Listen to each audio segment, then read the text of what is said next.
Going to call Commerce to order and immediately put us into a 5-minute recess. Thank you.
All right, good morning again. We're going to call Commerce out of recess back into session.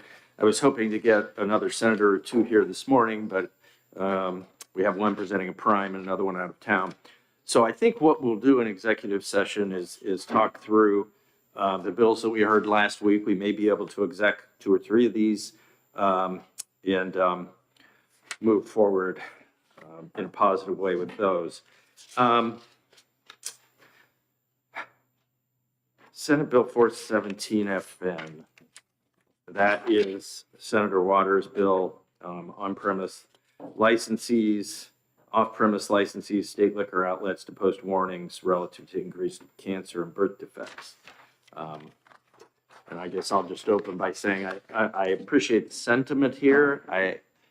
Listening to testimony, some of the folks were concerned with yet one more poster put it up in a restaurant or bar or elsewhere.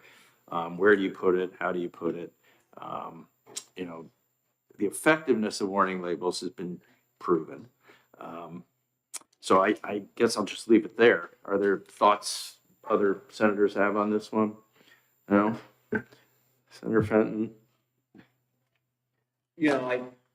I think it's a good bill. I like the intent of it. I think the more warning we can get, and we've heard from a lot of the younger members of New Hampshire Mm-hmm. that really want to see this. And, I think it is important and it teaches and it's informative. So I'd wait for the whole committee. Maybe we Okay. can have a discussion. I'm fine with that. Senator McGee? So I agree. I also agree with the sentiment. And I think there's plenty of push for labeling and transparency. But I also think it's widely known and understood the effects of a lot of substances, tobacco, alcohol. I don't think anybody disputes it. So for those reasons, because it's so widely known and understood, it's probably an unnecessary additional burden. I don't think anybody uses alcohol or tobacco or other substances without the full knowledge. So my concern is that, as written, you might be requiring small businesses or a grocery store, or convenience store, or a small pub or something to put to expend additional funds, and so that's my concern the way it's written. So I'm okay if we let this one go, either into study or just let it go altogether. Okay. I did find a research study done by, I think, the NIH or commissioned by them that found that warning labels of this sort only have an impact if there are other educational efforts around them. And there was a whole host of things that they examined with that. So let's sit on this one for now and revisit it in a week or two when we have a full committee. Senate Bill 418, we heard, and this is the infamous pickle bill, an act prohibiting municipalities from requiring licenses for the production and sale of homestead food products, from Senator Sullivan. I'm very strongly in favor of this one personally. Committee. You're live. Thank you, Mr. Chair. I do like the intent of the bill. I understand, what the prime sponsor was trying to get at. I just think the bill has technical flaws. I'd be in support of studying it. I just think, reading through it, looking at my notes, I think it undermines local public health authority. I think it's very important. I think it's got a one size fits all approach, which I don't think works for this specific bill. Mm-hmm. And I think there's unintended consequences. I think if there's a foodborne illness or repeated complaints, towns lose a clear mechanism to intervene early. So, Okay. I think if we could fine tune it, I'd be in support, but I'd like to see it studied a little. If I might ask, are there specific things we could do to make this bill more palatable? Is there an amendment that might make sense? What are you thinking? I'm thinking about studying it. I know you are. I don't want another study commission. No, not study commission, interim study. See if we can fix it over the summer. Work it back, bring it back next year. Okay. Senator McGee, any thoughts on this one? Senator Reardon as well? Yeah, I'm a co-sponsor, and there's an awful lot of roadside or home product producers in my district. I patronize them. I enjoy getting the baked goods and canned goods and jarred jams and jellies and things. And I would be disappointed if our local authorities overstepped and prohibited that practice. We already have some good laws on the books. And I think what happened in this particular instance that caused this bill to come forward was a shame. So, I co-sponsored the bill. I'm in favor of passing it. Okay. Senator Reardon, any thoughts? No? Okay. I'd like to take action on this one if we could today, to push it along. I'll move out to pass on it. All right, I'll second that. Any further discussion? All right, all in favor of the ought to pass motion, please say aye. Aye. Any opposed? No. All right. All right, 3-2, it comes out. Senator McGee, you want to take this one out? Sure. Okay. All right. Senate Bill 563 is another one that we heard last week. This is Senator Reardon's bill, which I'm a co-sponsor, relative to direct shippers of wine. There have been some discussions around this over the past week, and I think it needs a little more work. I know the Liquor Commission is here. I don't know if you want to speak to it for the benefit of the committee or not. It's entirely up to you. I would only leave it, first of all, thank you, Mr. Chairman, for the opportunity. I just wanted to, if there were any questions you Okay. we're here to answer those. Okay, thank you. Any questions, anybody? Which one, 563?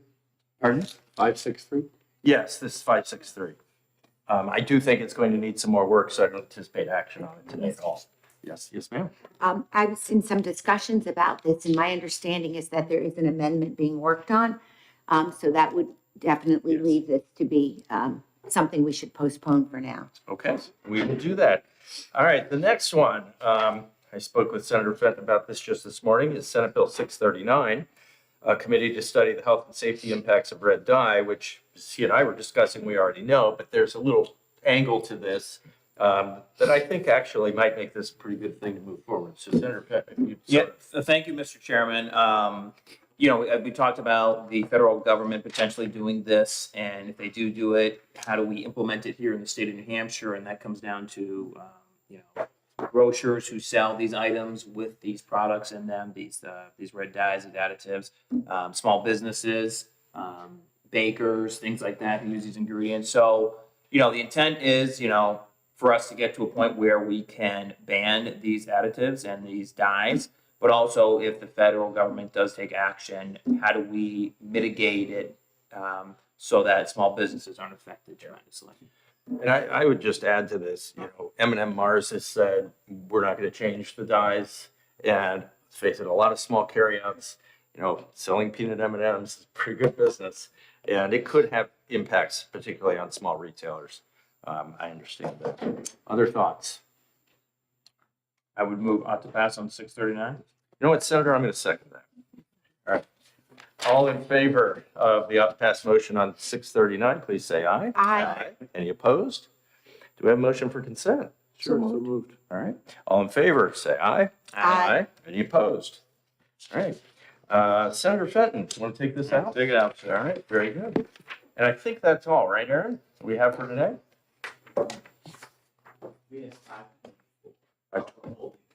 I think we are. 524, yes. Yep. We are. We're going to have an amendment to that one, I think. Okay. All right. Do we have a motion to come out of executive session? So moved. All in favor? Aye. Aye. Any opposed? We are out of executive session. And we have a couple minutes before our next bill. 2 minutes exactly. Well, the train's still going along, you know? Yes, it is. It's moving now. So Senate Bill 415 will be our first bill here in just a moment. You know, on the study thing, Mhm. you know, it's a good idea is to have them, if we can't ban it because of businesses, just have a warning so people. Mm. We can put it on the Like alcohol. buyer, no, like a buyer beware thing. I love that you banned.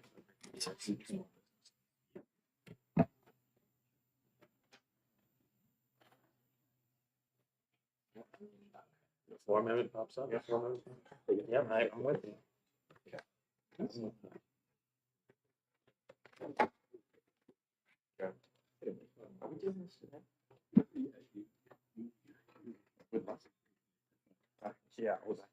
Yeah. Yeah. So, Grant and I are taking care of it. Okay. Ready for it.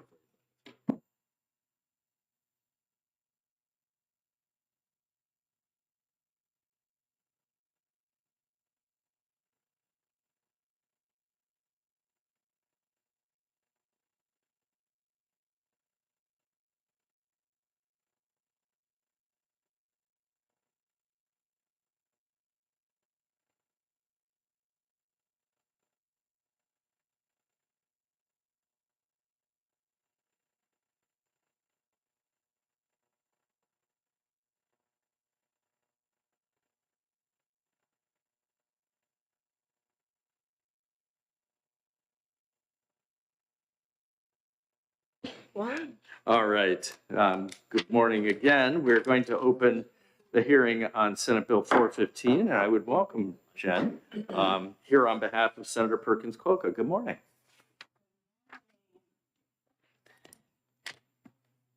Good morning, Chairman Innes and members of the committee. My name is Jennifer Gallagher, and I'm the Executive Assistant for the Senate Minority Office. and I'm here to introduce Senator Perkins Cuoca's Senate Bill 415. We are facing a housing crisis in New Hampshire. According to the New Hampshire Fiscal Policy Institute, we currently face a deficit of over 20,000 housing units, and that number is expected to rise to 90,000 by 2040.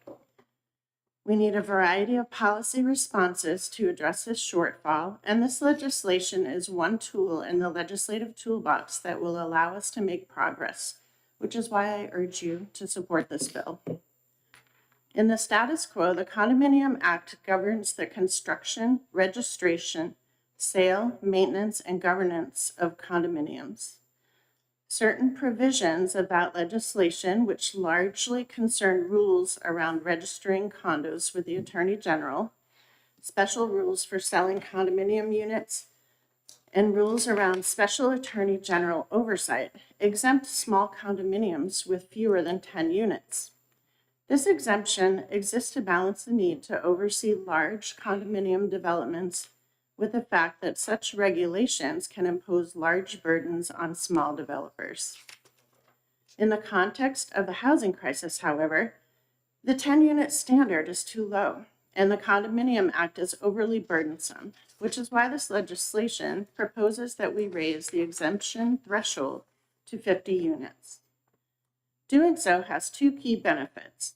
It creates a more level playing field for smaller developers, and it increases the supply of housing. For small developers, this legislation is a lifeline. As the Urban Institute explains, small developers are vital to increasing housing supply, but face disproportionate financial, operational, and regulatory barriers. This is in part because they lack the same resources which large developers have to deal with the financial and regulatory requirements imposed upon them by state government. By passing this legislation, we free up small developers to pursue larger projects and compete against larger, more established companies. The second key benefit for this legislation is that it increases the stock of housing in New Hampshire. As the Urban Institute reports, condo construction is near an all-time low, which is an issue since, as the Urban Institute goes on to say, condos are oftentimes more affordable than single-family homes and provide a pathway to home ownership, especially for young people. This legislation revitalizes condo construction in New Hampshire by reducing the barriers which prevent the construction of small condominium complexes. I'd like to address the concern that this legislation creates an unregulated market in small or medium condominiums before concluding. All ordinary consumer protection, anti-fraud, and housing safety legislation still applies, as does the majority of the provisions of the Condominium Act, including regulations concerning construction, declarations, land use, easements, HOAs, contracts, and other important consumer protection provisions, which would remain unchanged by this legislation. Members, the New Hampshire housing crisis requires urgent action across a wide range of policies. This bill represents one of the policies we need to enact if we want to make progress, which is why I urge you to support it. Thank you. All right, thank you very much. And we have some other folks coming to testify who I'm sure can help with any questions we may have. Thank you so much. All right, thank you. Appreciate it. All right, next we have Nick Taylor from Housing Action New Hampshire. Mr. Taylor, good morning.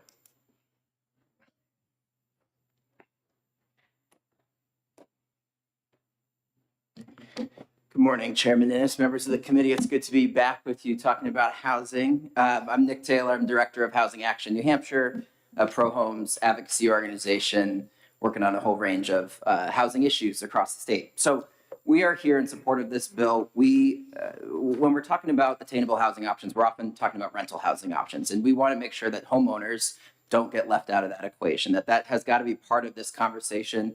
It's still a goal for many Granite Staters. It's still the biggest tool for wealth building. And so how do we get back to things that are more affordable for folks who are working in New Hampshire to be able to purchase a home? Right now, the median single-family home sale is 525,000. The median condo sale is 420,000. So right off the bat, condos are selling for about $100,000 less. So we're looking at a potential path where if it requires $182,000 household income to buy a single-family home, we're making that a little bit easier for folks. And we think that is a goal of the legislature, as they've talked about, and something that is worth taking a look at. And so one of the things we've talked about regulatory barriers, we've talked about construction types with, Senator Reardon has done a ton of work on manufactured housing. This is another way to look at that. And so when we were first, when this issue was first raised to us about folks who are seeking to do more condo development, they had talked about that the current process is a little bit burdensome. And, we think DOJ is absolutely operating in good faith here. They're operating within the law that is currently written.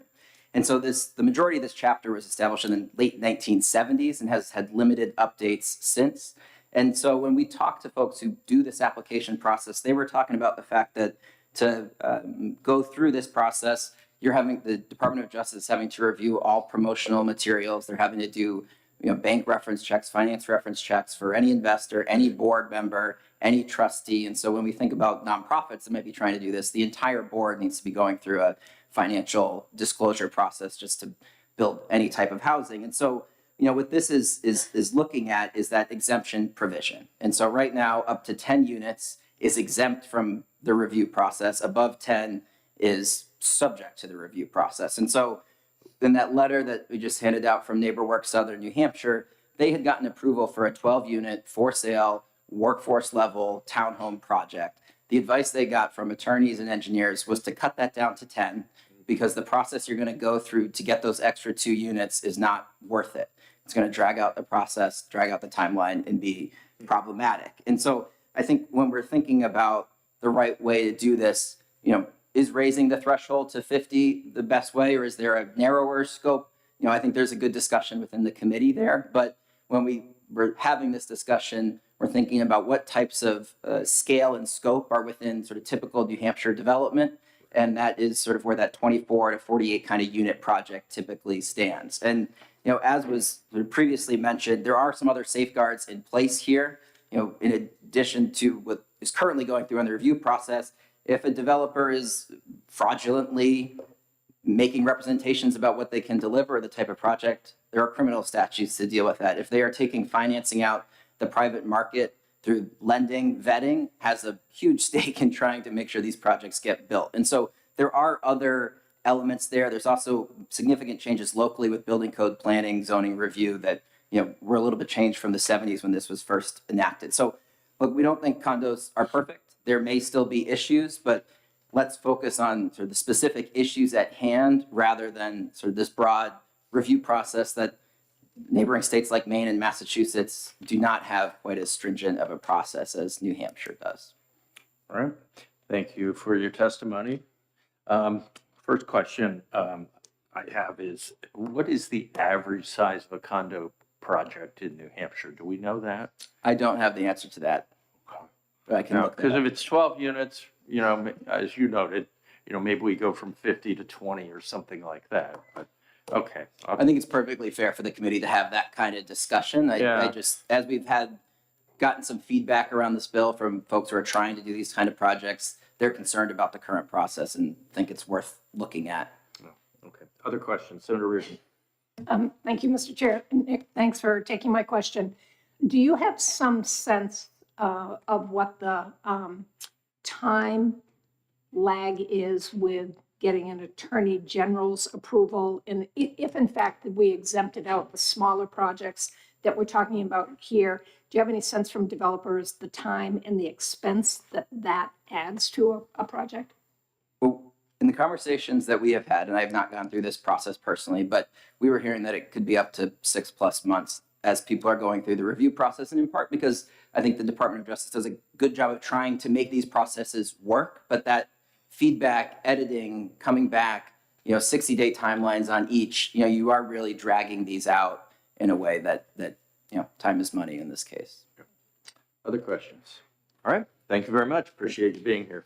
Next up, we have Brandon Garrod from the Attorney General's office. I'm sorry, I should have come to you sooner, but thank you for being here. My pleasure.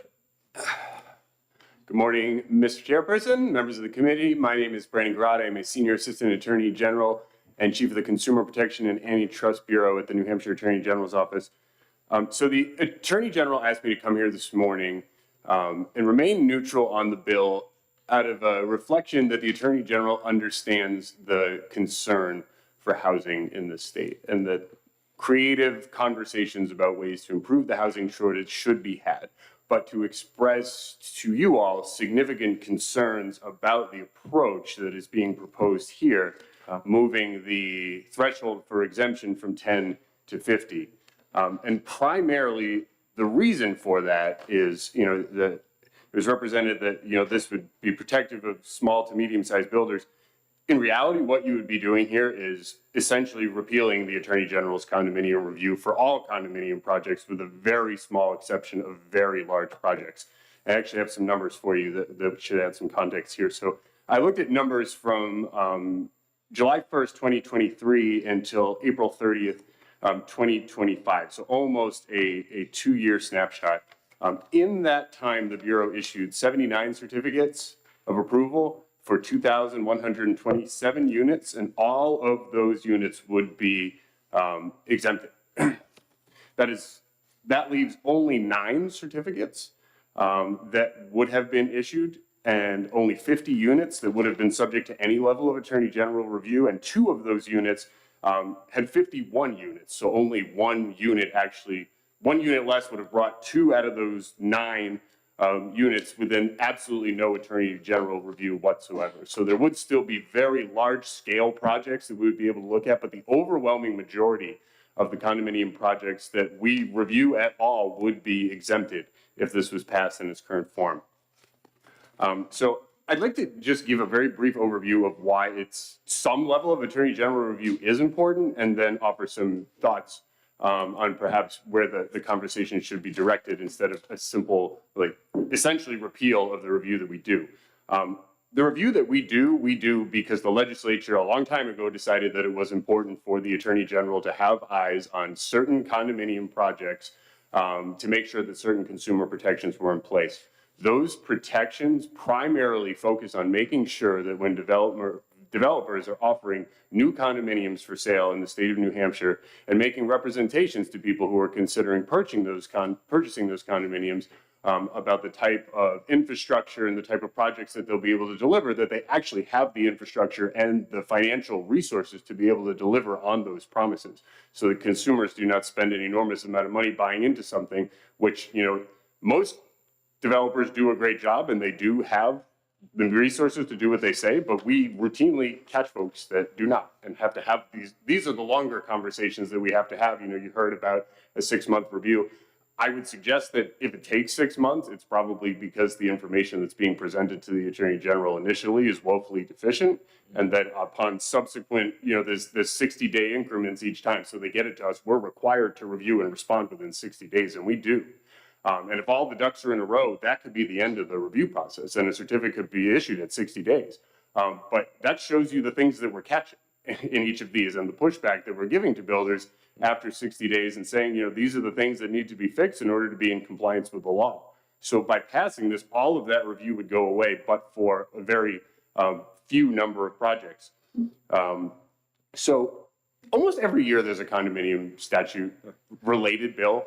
And it prompts a conversation with the Attorney General about our process. And we routinely hear this feedback that it's overly burdensome. And the question that I keep posing every time we have this conversation is to tell us what's overly burdensome about it. What specific part of what you have to provide to us or what we're required to look at under the law is no longer necessary or is creating this overly burdensome requirement? Because if there are ways to amend the Condominium Act to change what we look at or to change the review, the Attorney General is open to them and always welcomes these conversations. I still don't today understand what the actual burden is. We keep hearing that it's overly burdensome, the process is overly burdensome. If there are ways to change it, we're open to changing it. We're open to having those conversations. I think that probably the best way to do that would be to take a look at the actual requirements of what they are required to provide to us, what sort of review we're required to do, and look at whether any of those specific requirements perhaps are outdated and no longer are as useful as they were when the act was originally sworn into law. So with that, I think that's everything I had to say. Any questions would be welcome. Okay, are there questions? Senator Reardon? Thank you. Thank you for taking my question. Of course. What is the average size condominium in New Hampshire? Do you know if there's only a couple over 50? What is typical? I don't have that information for you today. I could certainly get that and provide it if it would be helpful for the committee to understand. I polled just to see what the actual impact would be, so I only looked at 50 and above and used that as my threshold. But if it would be, we could probably provide information in any way, shape, or form that would be useful. Average size, we could give you a list of all the projects and the size of them, whatever the pleasure of the committee, would be happy to help. Just let us know. A follow-up? Yes. I understand that you don't have 100 people working in the Consumer Protection Bureau focused on condominiums. What are your resources? There's 2 people. There's a paralegal and 1 single attorney that does all of these reviews. Thank you. Other questions? All right, thank you. Appreciate your very much. testimony. We have Gary Dattario? Help me with that when you get up here. Sure. Mr. Gary. Hi. Good morning, and thank you for your time.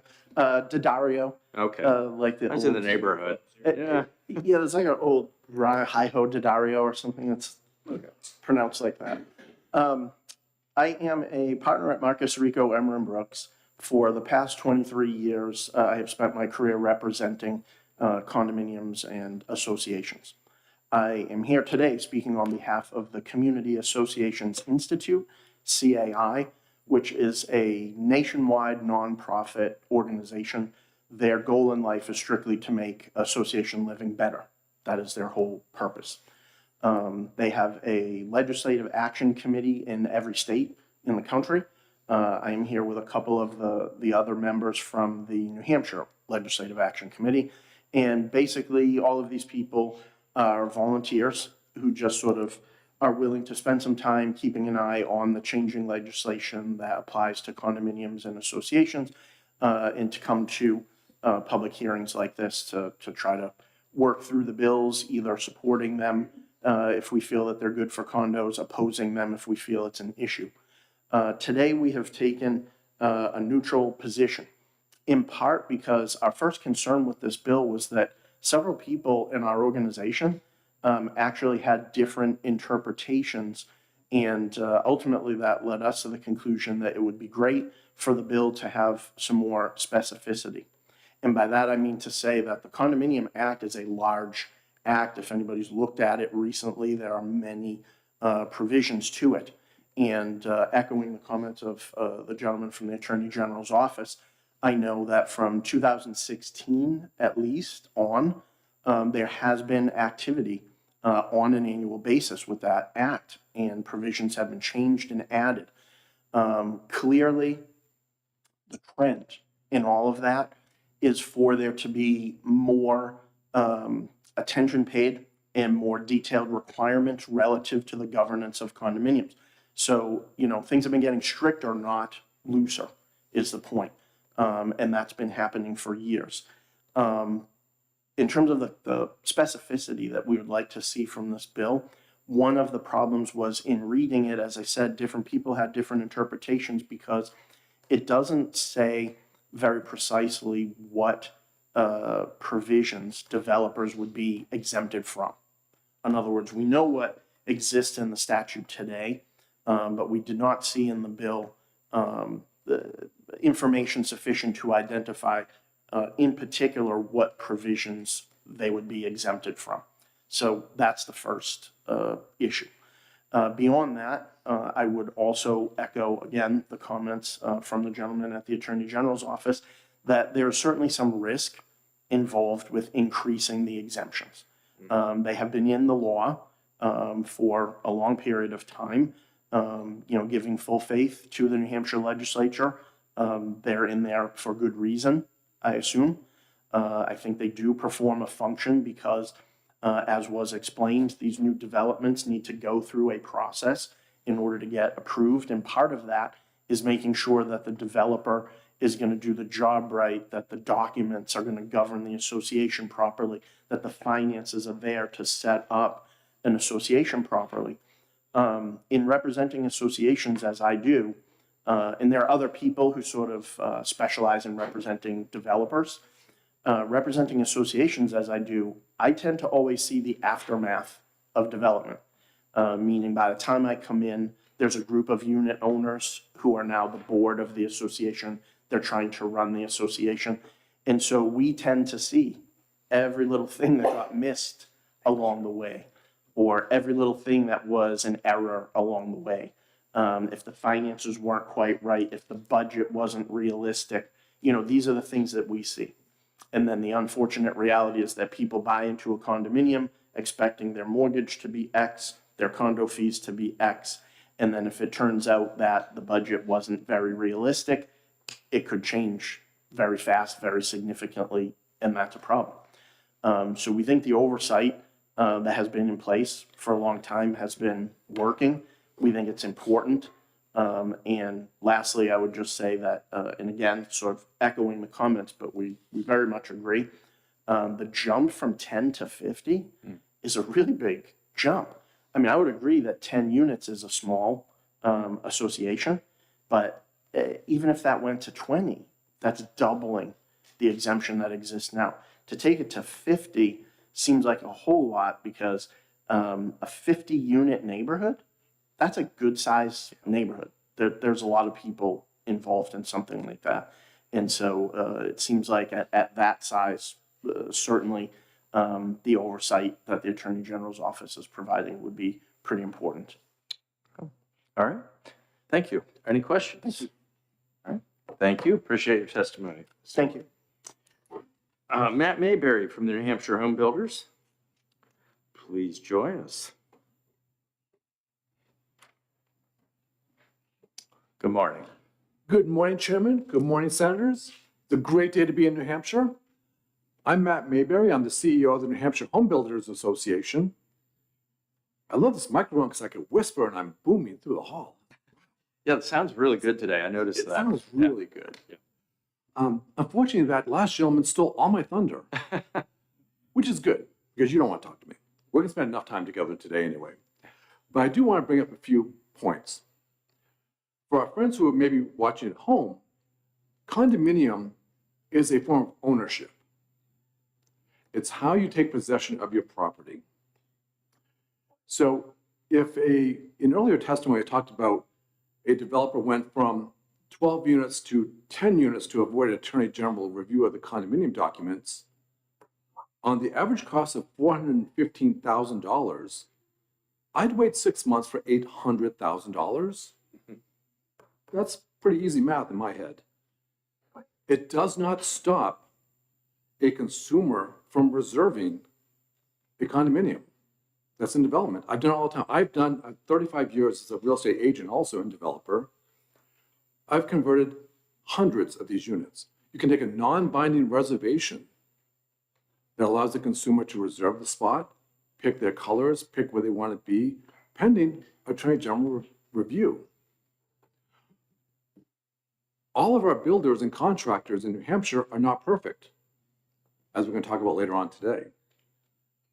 What if a developer put in a poison pill buried in those condominium documents that said, I, the developer, have the right of first refusal to buy your home for what you bought it for? We've all been at closings. We've all been in real estate things.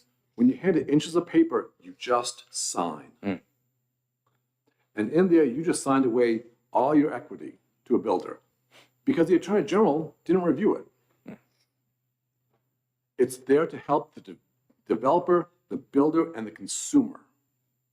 That someone else, a neutral party, has looked at this. I've been in condo projects where they've underestimated the condo fees to set up a reserve. You go in month one and you're paying $250. Then your board comes in and says, we need to jump to 600 because we don't have any reserves. Or the infrastructure isn't done. So we have those things. The unintended consequences, 50 is way too huge. If you said 20, sure, 15, fine. But I've done hundreds of these. I've never lost a sale waiting for an attorney general to review condominium documents. Not one. All right. Thank you. Thank you. Are there questions for Mr. Mayberry? Ma'am, Senator Rudin. Thank you, Mr. Chair. Matt, thank you for taking my question. What happens in the 10 units and under when there's insufficient reserves or there's a poison pill in the document someplace? Buyer beware. And I'm not being a smart aleck on the answer, but I took a 8-unit multifamily, condominiumized it for the developer, and I would hand the documents like, read your documents, because you've got to sign that last page saying, I received and read it. Can't hold their hand. Okay, thank you. All right, thank you. Appreciate it Thanks, very sir. much. All right, is there anyone else who'd like to speak on Senate Bill 415 who maybe didn't sign in? All right, we had 2 folks sign in as neutral who did not speak. And with that, I will close the hearing on Senate Bill 415. And in just a minute, my colleague will open the hearing on Senate Bill 440. Thank you. Vice Chair.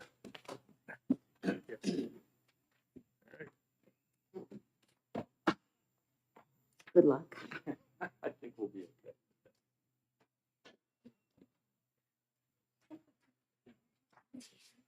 Aaron, will you tell me when it's time?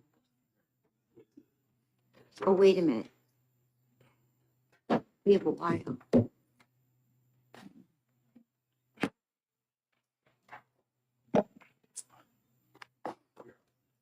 Okay. We will now open the hearing on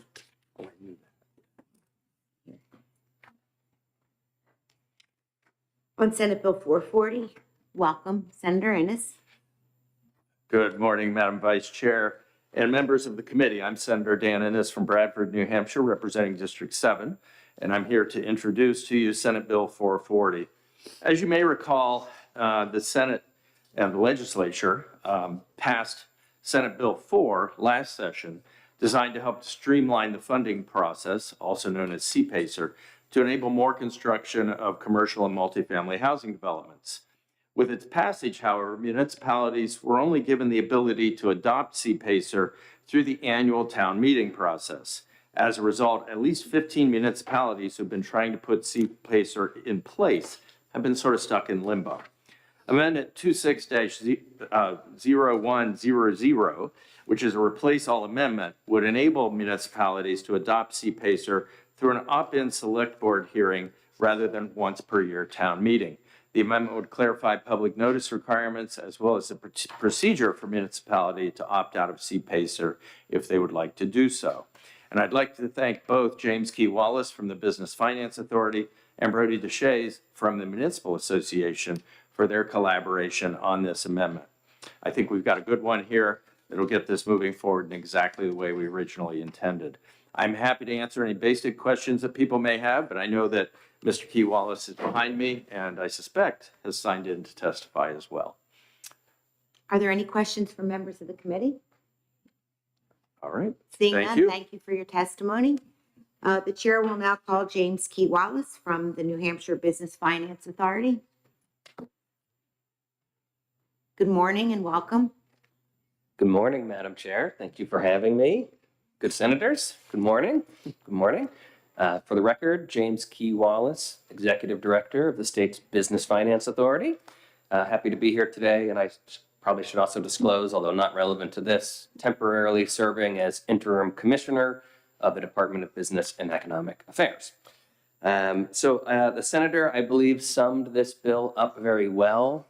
We've had many communities who are asking to opt into the CPACE program. If you are a city in New Hampshire or one of our few communities that has what's known as a charter, you can opt in like via town council. If you're a city, you can do city council. But if you're like most of our towns, you have to wait till your annual town meeting and you get a once a year chance. And yet there are projects that are looking for their private financing now and don't want to wait until the annual town meeting cadence. So this puts the rest of our communities kind of on equal footing with everyone else for how they can opt in. It preserves those towns' rights to opt out if they decide the populace wants to opt out. And I thank the Municipal Association for pointing out that important component of this amendment. Very wise.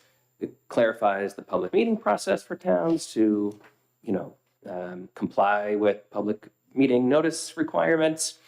And it also clarifies that for unincorporated areas, which don't have a town, that the county commissioners can opt in on their behalf. Right now, it just says the county. And we're like, well, what does that actually mean? So a little cleanup language there. This is a bill we strongly support, and we're happy to take any questions. Any questions from members of the committee?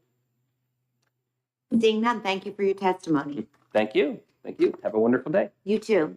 Are there any other members of the public that would like to speak to 440?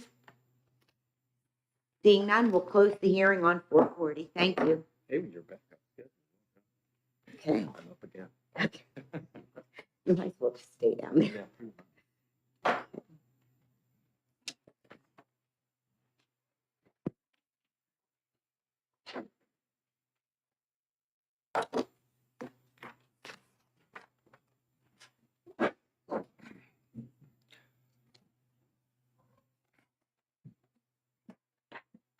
Thank you.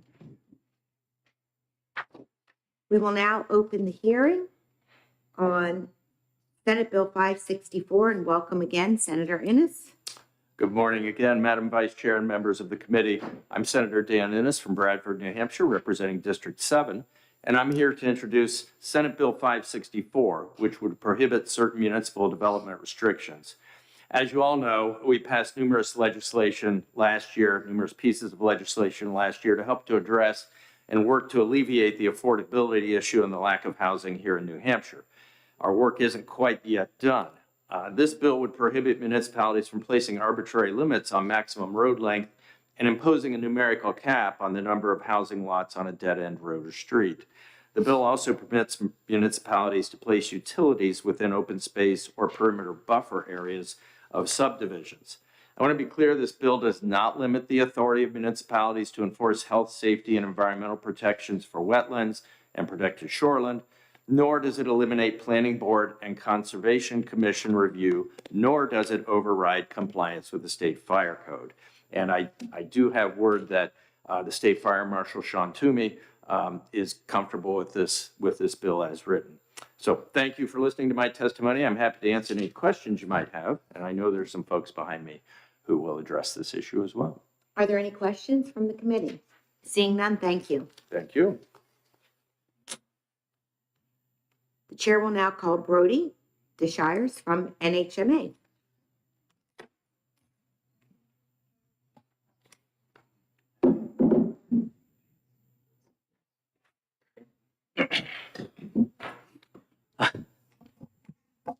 Good morning, welcome. Good morning. Thank you, Senator. Just passed out some written testimony from our association. Again, for the record, Brody DeShays with the New Hampshire Municipal Association. We're a voluntary membership organization that represents 234 municipalities in the state of New Hampshire. I rise today in opposition to Senate Bill 564, and there are three key issues with this bill, and I highlight it more in depth in my written testimony. But first, preventing municipalities from capping the maximum dead-end road length would encourage development beyond the reach of fire hoses utilized by fire pumper trucks. So what does that mean? Well, fire departments have pumper trucks that connect to hydrants or to fire ponds, and their hose length is only so far. They can only reach so far, and the fire engine that connects to those pumper trucks can only reach so far. Many municipalities in their local zoning, they cap dead-end road length to match, essentially ensuring that there can be adequate access to that water, especially for housing units that are at the end of the road. This section would also limit the ability of municipalities to require connectivity requirements in their subdivision regulations, which again counters the public safety goals of these land use regulations that are adopted, oftentimes with a dead-end road. If for some reason you can't pass the only entranceway, municipalities will say, well, once your road is beyond this certain length, you need to have an additional road, an additional access. So you can have multiple access points for public safety purposes, especially in the case of, floods, fires and things of that nature. You need multiple access points so then those public safety personnel can reach residents. Additionally, I want to also flag that municipalities, I want to flag that the state fire code does not address road length requirements. We flagged this in several testimony that we provided last year on multiple bills that failed about this fact. It addresses egress, it addresses width, it addresses, making sure that trees are cut back. It doesn't address the road length. So trying to tie road length to the fire code is tying it to something that the fire code doesn't address.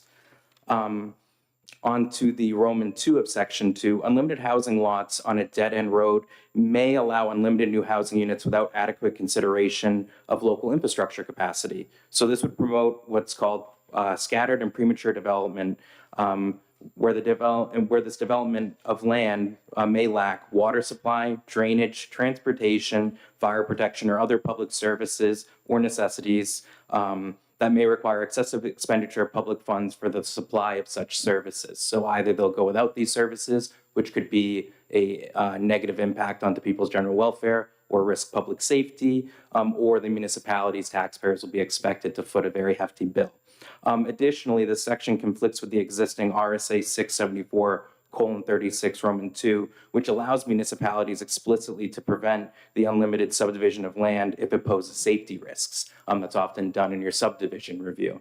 So, there's this balance of let's make sure that there's lots at the end of these dead-end roads and that they can be reasonably subdivided, but not to the point where it poses public safety. Our deepest concern is with combining the paragraphs 1 and 2 in Section 2 of this bill. It would allow for the proliferation of high-density housing at the end of dead-end roads without adequate access for water for fire suppression. That really is our key thing. When we've spoken with fire chiefs, especially in rural municipalities, they've had deep concerns with versions of this bill last year and with this bill this year. Lastly, the mandate in paragraph 3, while well-intentioned, is contrary to some of the open space subdivision and cluster developments, which are utilized by 170 municipalities to encourage more housing development that is more similar to historical development in New England and limits urban sprawl. So this mandate could conflict with those development goals and those conservation easements, creating confusion and conflict when municipalities seek to promote good planning. So all in all, while we understand that housing is a goal of the legislature, we view this bill as creating potential risk and harm to new residents that move into these housing units where there isn't adequate infrastructure for fire suppression, and with it conflicting with these open space subdivisions or cluster developments that have become quite popular in a way for municipalities to gain more support from their voters to increase the housing stock in their communities. And with that, I'd be happy to answer any questions. Any questions from members of the committee? Seeing none, thank you for your testimony. Thank you. Chair will now call Matt Mayberry, New Hampshire Builders.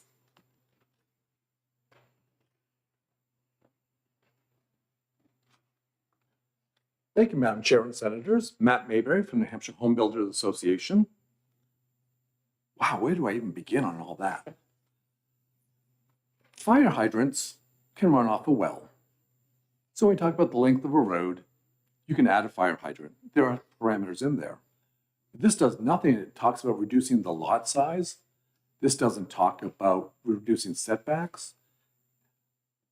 I'm trying to figure out how a home at the end of a cul-de-sac or a dead-end street poses a public safety risk.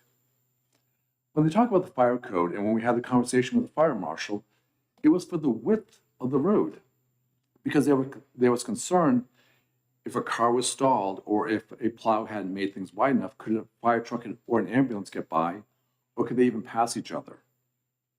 Yes. Fully concede that the fire code does not talk about the length of the road because that's not its place. That's when we work with towns and municipalities on this. This is about private property rights and the ability of an owner to develop the property as they see fit as long as it's safe. All we're talking on in New Hampshire, the average length of a private dead-end road is about 1,000 yards. This extends it through. It's up to the developer and the town to work that out. So it's not as nefarious or as horrible, as awful as may be portrayed. It's just saying, if you have a wide but long lot, you can gain access to it. Because there's one municipality in New Hampshire right now in which this is the case. This is where this comes from. This came from real life. I did not create this. And they capped the road, I think, at 850 feet, when it goes for, I think it was another 40 acres behind. And the municipality just said to the developer, thanks for the conservation easement. Appreciate that. When we're trying to talk about density. So it's pretty plain, pretty clear. Thank you. Are there any questions from members of the committee? Well, seeing none, thank you for your Thank you, ma'am. testimony. Okay. There are two others in support, the BIA and the Housing Action, and there's no one else scheduled to speak. Is there anyone from the public who would like to? Okay, seeing none, we'll close the hearing on Senate Bill 564.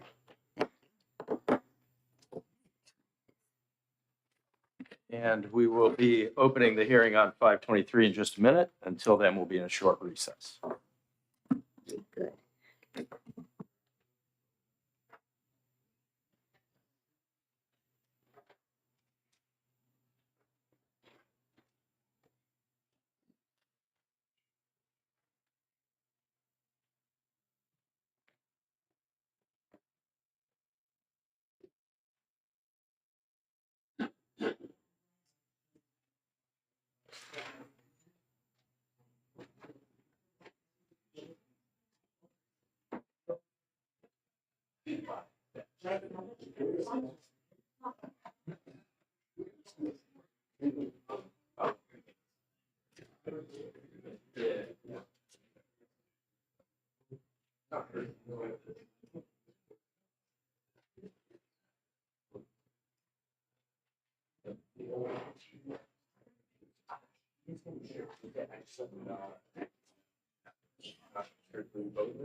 We are waiting on the prime sponsor of Senate Bill 523, and she is on her way. So as soon as she arrives, we'll get started.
On Senate Bill 523 and recognize wonderful Senator from District 8, Senator Ward. Good morning.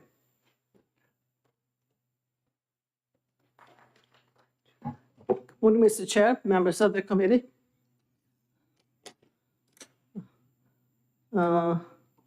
Which one? 553? 523. 523.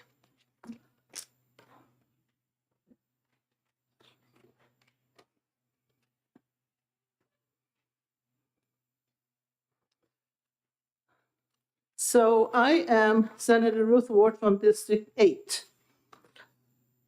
And I'm here today to introduce Senate Bill 523FN for the registration of builders and contractors. The proposed legislation addresses an unfortunate growing trend of consumer fraud affecting our constituents. This bill creates a simple, straightforward, and enforceable process to identify, recognize, and register residential builders and contractors doing business in our great state. This process should be overseen by the New Hampshire Department of Labor through a builder registration board. Many of us know of stories of a constituent who has been taken advantage of by unscrupulous contractors showing up on their doorstep and offering a discount to get the roof replaced, stairs fixed, or remodeling work done. A deposit has been issued in good faith and the criminal vanishes. It's hard tracking down the criminals. Provision in this bill address how we find the bad guys, clear up miscommunication amongst builders and consumers, provides avenues for protection for our constituents, reinforces accountability amongst the residential builders and contractors in New Hampshire. The best part of this legislation is that it originated from the New Hampshire Home Builders Association themselves. They identified the challenge. They came to me asking to be allowed to police themselves and weed out the bad apples and help reduce the amount of phone calls and crying constituents who have been robbed of their savings. Currently, electricians, plumbers, architects, engineers, attorneys, and realtors are all licensed in New Hampshire, but not the person actually building the structure. The industry itself is asking how you allow them to police themselves and register, not license, but register builders and contractors. Matt Mayberry from the Home Builders is here and can provide more information and answer any questions you might have. I also should mention there's an amendment coming. I don't think it's quite ready yet. Okay, there will be an amendment to the bill. So So I will ask that you don't ask me any questions, because this is not my area of expertise. But if Matt Mayberry is here, he should be able to answer all your questions. I see him Thank back you. there. All right, thank you, Senator. Appreciate it. The Attorney General's office is here. Mr. Chairman's still with us, so please join us if you would.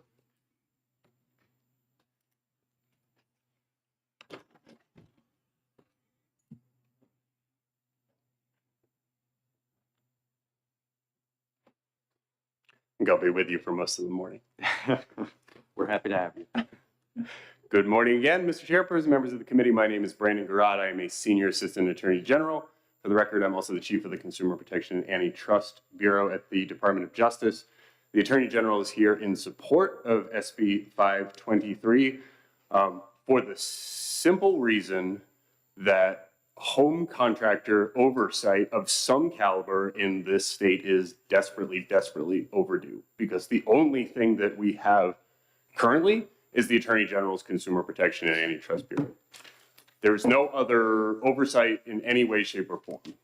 And we, at the Attorney General's office, are happy to play the role that we play, but it is insufficient to protect consumers, and I'll explain why. Home contractor complaints every year are far and away one of the top complaint generators for the Attorney General's Consumer Protection and Antitrust Bureau. The complaints take all different shapes and sizes, from what the sponsor described, a very concerning new trend where unsolicited contractors will show up at people's doorsteps to make claims that they are, working on a job in the area, have leftover materials, and could provide discounted services, fix a roof, refinish a driveway, perform other, low-cost construction needs if the consumer signs on. In the vast overwhelming majority of those cases, money is collected and those people are never seen again. They are very, very difficult to track down. The Attorney General's office does its best, but we are often unsuccessful because they are simply not legitimate businesses. They pose as home contractors because there is no licensing requirement, there is no registration requirement, there is no source that a consumer can go to when considering hiring a home contractor in order to determine, is this legitimate, is this not legitimate, has this been vetted by somebody, hasn't this been vetted by somebody? So unfortunately, that situation that I just talked about, the door-to-door home repair scam, we'll call it a scam for lack of a better word, consumers often feel powerless to understand whether it's legitimate or not, and often fall victim to the promise of what they should consider is, if it sounds too good to be true, it probably is, but the reality is, money is tight for people, home repairs are needed, and an opportunity to get it at a discounted price is too tempting to avoid for some folks. We also receive lots and lots of complaints against legitimate home contractors in this state who have established businesses and for one reason or another decide to take money from consumers and use it for their own personal purposes, and puts them in a position to fail to be able to complete the job that they've promised to do. An example of this, probably the worst case of this that I have ever seen in my time at the Attorney General's office, was on full display last Friday in Rockingham County Superior Court. WMUR was there and ran a story. The Attorney General's office will be issuing a press release this morning. A contractor by the name of Gerard Thibault, who is a very successful and prominent contractor in the Seacoast area for a very, very long time, developed himself a gambling habit and decided to use his established, successful, legitimate contracting business to feed that habit. He stole and was ordered to pay $1.5 million in restitution to 23 consumers, I believe, and was sentenced to 10 to 30 years in state prison on Friday.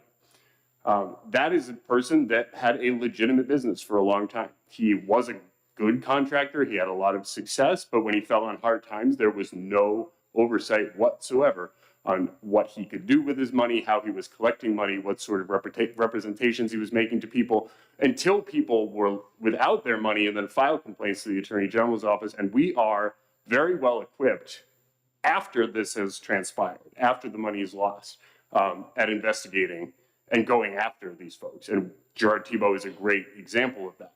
But that $1.5 million that people lost will probably never be paid back. First and foremost, because this gentleman is spending the next 10 years in the New Hampshire State Prison, but it's impossible for him to work and make that much money and be able to pay it back for the rest of his lifetime. There's just no way. That is the other end of the spectrum. That is probably, like I said, the worst case of contractor fraud we have seen in the state, but they come in all different shapes and sizes. The Attorney General's office does its best to identify those that need to be investigated and bring forth either civil or criminal proceedings against those that it can prove rise to a violation of either the Consumer Protection Act or another New Hampshire statute. But like I said, that serves the purpose primarily of punishment, of making sure that folks that have taken money are held accountable for the things that they did. It does not give consumers any ability to understand when deciding to hire a home contractor, whether this is a person that will do a great job for them, or this is a person that potentially will run away with their money. And so I think far and away that is the best thing that this bill would accomplish, is give consumers a mechanism to verify whether a home contractor has complied with the minimum requirements that the state has put in place before electing to give them money and put their hard-earned money at risk.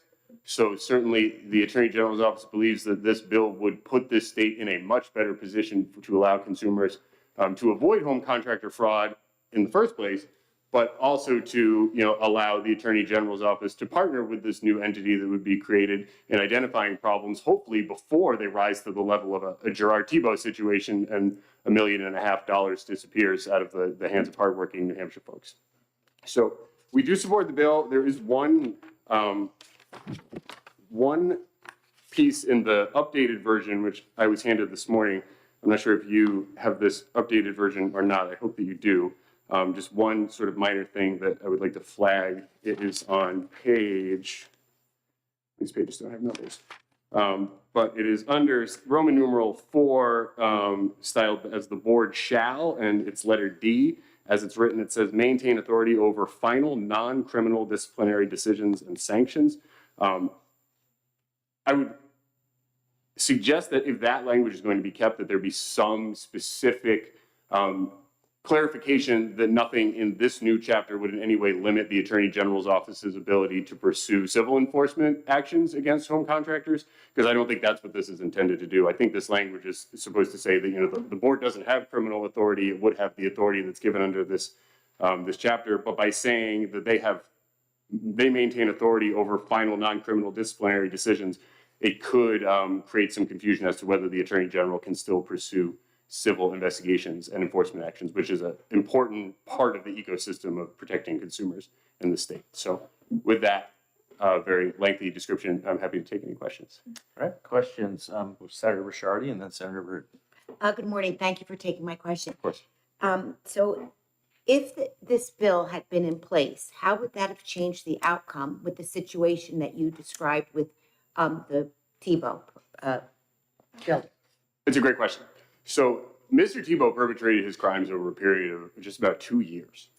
So if this bill had been in place and Mr. Thibault, as a home contractor in this state, was required to register and complete, certain requirements with the new board that was created, complaints could have been made to the board as it popped up. What actually happened, he started collecting deposits and abandoning projects and then just moving on to different towns in the Seacoast, moving on to new people, taking their deposits, and then basically starting from scratch. And as soon as he couldn't get any more money out of a specific customer, he'd move on to the next one and abandon them.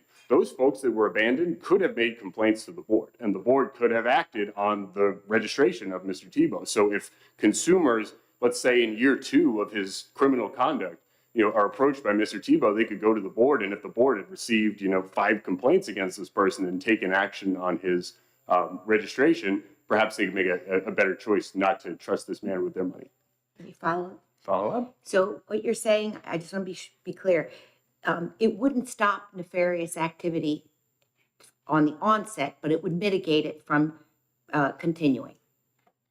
I think it certainly would not stop initial bad conduct by any home contractor. So if you have somebody who's required to register, they meet all of the registration requirements under this statute, they certainly still could choose to violate the law. And it would necessitate somebody reporting that, whether to the Attorney General's office or to the board, for either entity to start initiating action that would generate consumer awareness. So for the first one, you're probably right, but assuming that first consumer knows, hey, there is somebody in New Hampshire that registers and reviews and has authority over home contractors. One would imagine if they knew about that entity, that they would report it to that entity and that the process would start, and therefore future consumers who are saying, oh, I'm considering giving this man, I mean, some of the deposits, initial deposits were $30,000, $40,000, $50,000, $60,000, just in initial deposits that consumers gave to this man. They could go to the board and say, oh, there's complaints, there's, you know, action that the board is taking. Maybe I'll go to a different contractor.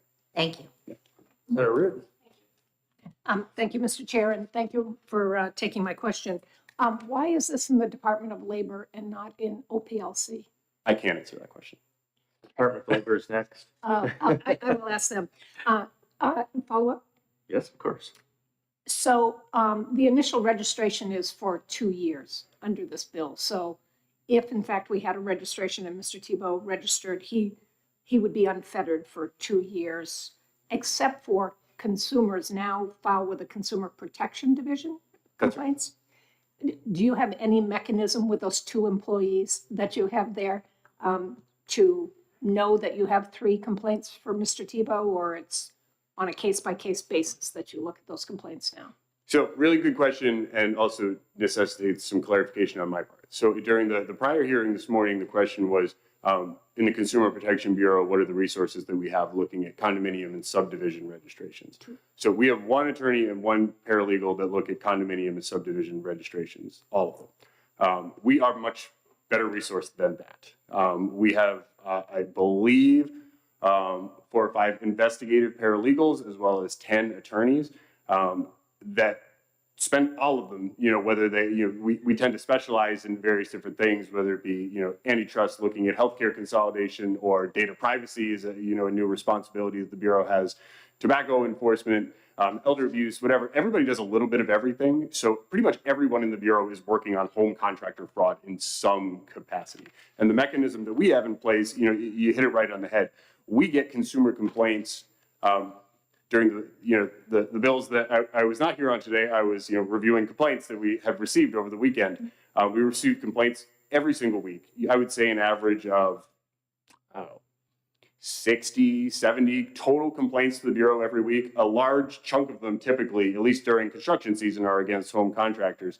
And the paralegals that review them send them to me and specifically flag for me, how many other complaints do we have against this contractor? And that is the way that, you know, I, as the chief of this Bureau, am able to keep the pulse on when contractor complaints are starting to rise. And when we start to see trends, you know, 2 or 3, or sometimes even 1, if it's bad enough, it's a big enough deposit and no work has been done, we use those complaints as a source of information to decide when we as a Bureau need to spring into action, issue an investigation, and potentially bring criminal or civil proceedings to stop any additional harm to other consumers. One more follow-up. Follow up? Thank you. One more follow-up. So you see under this bill, under this proposed regulatory framework here, that that kind of work will be done by this board and then funneled to you from there? No, I don't think so. I think that it would be done in conjunction with one another, you know, and it's very similar to, you know, it was referenced, you know, earlier that, you know, there's other licenses or registrations and various other occupations in the state. Those sorts of issues are dealt with in 2 different tracks. So this board would look specifically at this registration and whether the registration requirements have been made. If this was passed and was implemented, one of my first steps would be to establish some channel of communication between the Department of Justice and the board so that we make sure that the complaints we're getting, they know about, and the complaints that they're getting, we know about, because, you know, it's unrealistic, I think, to expect consumers to complain to every single state agency that might be able to help them. Some folks complain to the Better Business Bureau. I regularly meet with the Better Business Bureau to make sure that if they're seeing complaints against contractors or other businesses that maybe the Attorney General's office is not seeing, that we're getting those complaints, we're also reviewing those complaints. So I think it would be a real partnership. You know, on the one hand, you'd have the registration component that would be handled by the board that is primarily, the responsibility is, you know, having a specific designated place that looks at contractors and looks at, you know, whether the registration requirements have been made or whether some discipline needs to be taken.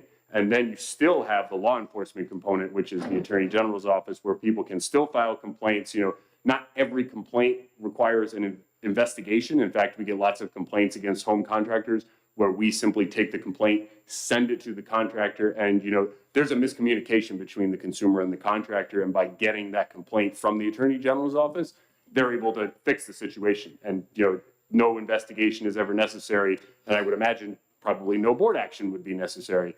But having that designated place that's able to have oversight and be able to communicate to the public, in the form of whether or not there's been any discipline, whether or not there's a valid registration, that's the value of having this board that currently there is nothing. If a home contractor is informed enough to know that the Attorney General's office receives complaints and that they can see copies of those complaints pursuant to a 91A request, that is currently the mechanism that home contractors in the state have to understand the world of what's out there about a specific contractor. If they're considering hiring someone, since this is a public hearing that I hope everybody will hear, I'll strongly encourage anybody in the state that's considering hiring a home contractor, reach out to the Attorney General's office, ask how many complaints they have, and request to see copies of those complaints. We'd be happy to facilitate that. And that is a useful tool, but the problem is that most people don't know to do that. And because the Attorney General's office is not a specific home contractor enforcement arm of the state. We've become that because there is nothing else. But as we have other protections in various other industries, this is an industry where people have the ability to take enormous sums of money from consumers with really no oversight at the point that they take those enormous sums of money and no control over where they keep it, what they do with it, or whether they live up to the promises that they make to folks. And that, I think, is the crux of the problem. Thank you. All right, thank you. All right, thank you for your testimony. Appreciate it very much. The Department of Labor is here, represented by Ken Merrifield and John Garrigan. Good morning, gentlemen. I need to go for 3 minutes. If they finish before I'm back, go here and then here. Okay, thank you. Okay. Thank you, Mr. Chairman.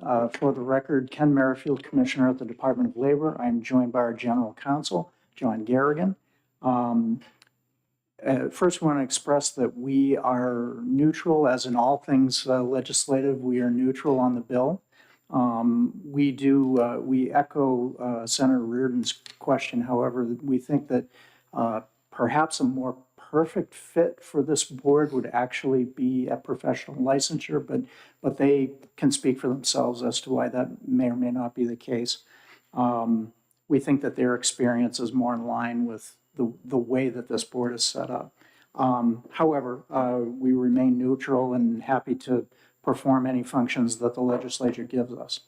Our fiscal note that you'll see attached to this bill was very capably written by the Deputy Commissioner, but she did make the assumption that our role in the administrative functions associated with this board would be extremely limited. I think limited actually to just the rulemaking process, which we perform for ourselves already. We do have a similar licensing function. You may be aware that we license boiler and elevator inspectors. The numbers there are extremely low, however, about 153 elevator inspectors, and then in the low 90s for boiler inspectors. So that licensing function is very, very limited as opposed to, I think, what's proposed here.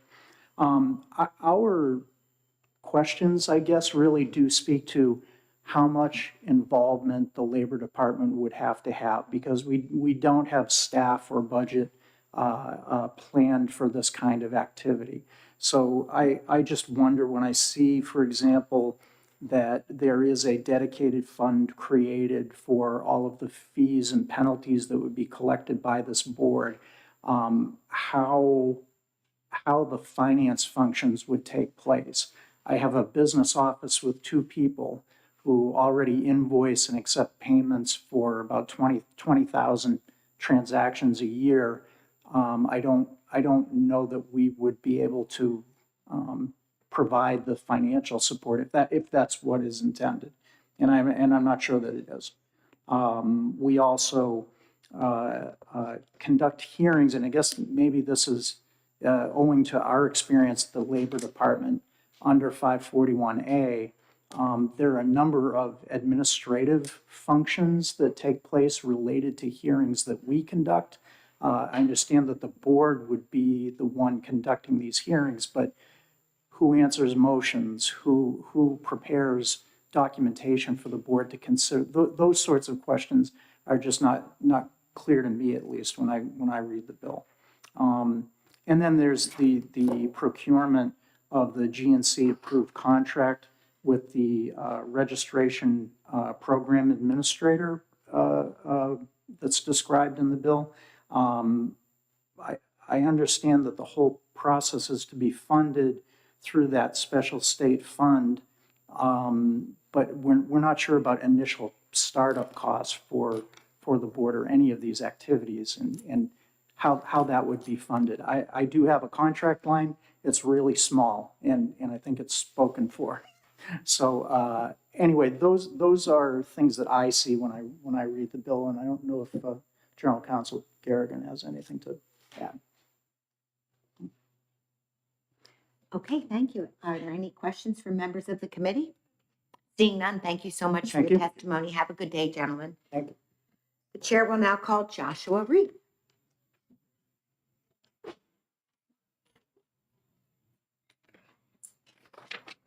Thank you.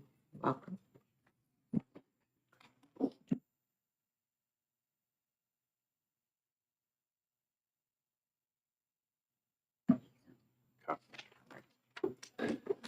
Good morning, everybody. Glad to be here. It's nice to have a real winter again out there in the snow this weekend with my little guy. It's been great. Careful what you wish for. Touche, Senator. Thank you. Well, as stated, my name is Joshua Reap. I'm the president and CEO of Associated Builders and Contractors. Our contractors, we're a trade association that represents about 310 member companies, predominantly doing business here in New Hampshire. Collectively, our contractors do multi-billions of dollars worth of construction right here in the Granite State. They undertake a lot of public work, commercial projects, single-family homes, schools, and multifamily housing developments throughout New Hampshire. We support these members in developing the skilled talent trade that they need, securing contracts, and executing work safely, ethically, and profitably to strengthen our communities. So why is a guy representing commercial contractors here? That's the big question, right? In part because our contractors would be affected by this. I know that it sounds like there's been a lot of concerns raised today about consumer protection issues.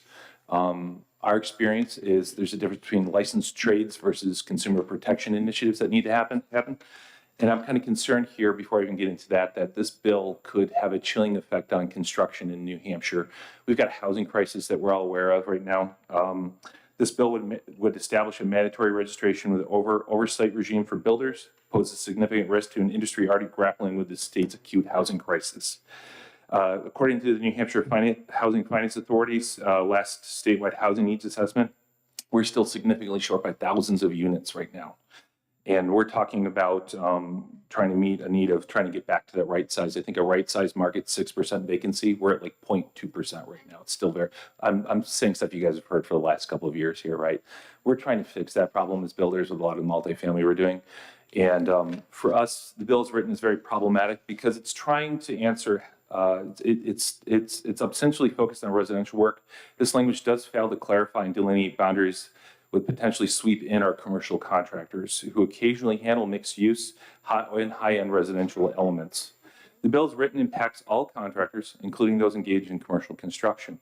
Moreover, it applies to requirements that all builders and general contractors with an aggregate annual residential work of 5,000 or more need to register. This captures not just general contractors, but also potentially subcontractors like foundation specialists, roofers, siders, drywallers, you name it. Because they would meet that threshold despite some of these trades already being licensed in other capacities. And I know there's a carve out for plumbing and electrical. Many of our members do specialize in high-end single-family home construction. Think of like your multi-generational home or a large home in Bedford that they've renovated. Those are the sort of things that require a certain economy of scale that comes with being a commercial contractor. So these are the folks that are high-performing, probably have bonding capacity already. But the problem with requiring registration for these professionals and mandating to the subs registered too, it imposes redundant burdens on many of them. So how can a general contractor reliably bid or compete a project if it's essentially their subs opt out because there's plenty of other work to do. They're thinking like, Tim, I would love to build that foundation for you, but that's a $50,000 job. I've got enough work going on. I don't need to do that. Now Tim's lost a contractor who says it's not worth the liability and the civil engagement to be registered for a system that I don't need to be part of. So it's going to reduce that workforce participation by delaying projects at a time when we can't afford slowdowns. Even the potential carve-outs based on units, I know there's been some talk about that, or project types. History shows that thresholds are very fragile. Anytime you have government come into the conversation about registration, there's nothing saying that future legislatures can't easily lower that threshold or expand the scope to blanket commercial contractors. As the bill's frameworks lack safeguards against mission creep, we've seen similar regulatory expansions in other states that have unintended consequences. State of Vermont just passed a contractor registration system about 2 years ago. Only 1,500 home builders have registered for that system thus far, and there's anticipated thousands of more contractors that just haven't heard about the system or are choosing not to register because they feel like it's just very onerous for them. This legislation, in effect, we feel like it was a very heavy hammer of government regulation to address what effectively is a consumer protection problem that can be better addressed with a scalpel. It needs more work, quite frankly, I think, at the end of the day. Existing remedies may be already in place and have been working. One of the things that we look at, too, is this bill also imposes an unfunded mandate on municipalities. Under the proposal, a town or city can issue a building permit and then they have to verify that the builder is registered. What happens if the homeowner says, well, the town didn't do their due diligence, but I got to stop work because the contractor's not registered or the paperwork's out of compliance? Do I sue the town? Do I create that burden for my town that said, here's your permit, but we're rescinding it because now the builder isn't certified to do that? So these are the sort of questions just on reading this bill and talking with our council that we have these kind of concerns that need to be addressed. In short, we just feel like the bill, it adds government regulation, it adds burden and regulatory challenges that could be adding cost to homes that are already very expensive to build. We talked to some other people who supported this, mentioned licensing of other trades. Plumbing and electrical, those are about skill development. Those are about making sure people, when they hook up to a public power grid or a public water system, that they are competently, safely doing so. And by the way, those are still inspected by the building inspectors.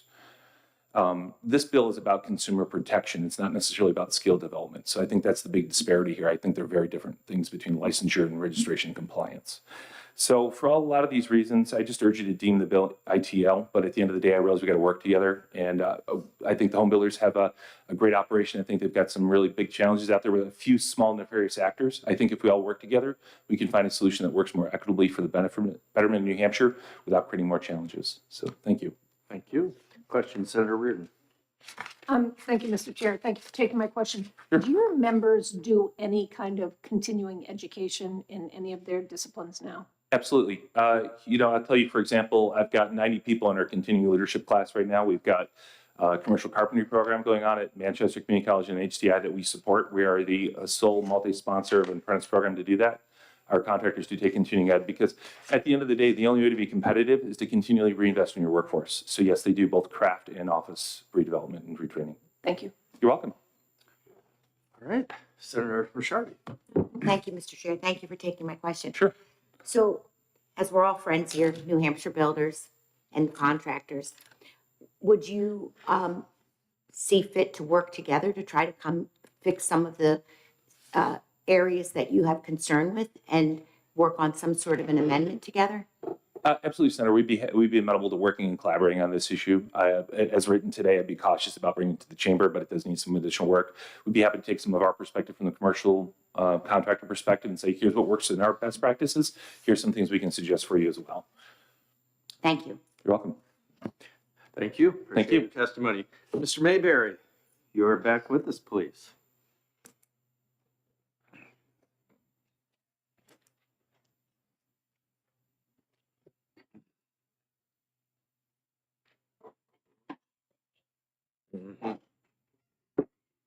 Okay. Hello, Chairman and Senators. Matt Mayberry, CEO of the New Hampshire Home Builders Association. We represent the 27,000 men and women who work in the residential building trades, and we have about 600 members. One thing that sets the New Hampshire Home Builders Association apart from the others is that we challenge the status quo every single day because we expect and demand excellence. Your constituents do the same. I would get a call about every 10 days from a consumer saying that I gave someone a deposit for about $7,000 seems to be the average. They haven't shown up. Do you know how I can find them? The one that really took my heart apart is that a woman by herself, Navy veteran, gave $7,500 on her single wide home to a contractor who said, I'm doing work down the street. If you give me $7,500, I can go and buy your shingles at cost. And when I come back on Monday, I'll give you the receipt with the shingles. And then all you have to do is pay for the labor. That's another $4,500. Her concern wasn't about her money, it wasn't about the shingles. She called me to ask if I knew if he was all right. Because she called a couple of times, she said, I hope he's okay. Oh, he's not going to be okay by the time I'm done with him. But you can't find them. They disappear. What this does, Senator, is it holds people accountable. Those who do good work, this is barely, they will spend more time deciding what they're going to have for lunch than filling out a form online. This is not going to slow down the building process at all. This provides mandatory education because the education out there, continuing education for right now, is strictly voluntary. The home builders are working with New England College on micro-credentialing, so that as you take those classes, it builds towards an associate's degree, which can build towards a bachelor's degree. And we've been doing something similar with the community college system. As a realtor, I have to take 12 hours of mandatory, of which is any changes in the law. The amendment that you're going to be seeing coming forward, those folks upstairs couldn't get it out fast enough.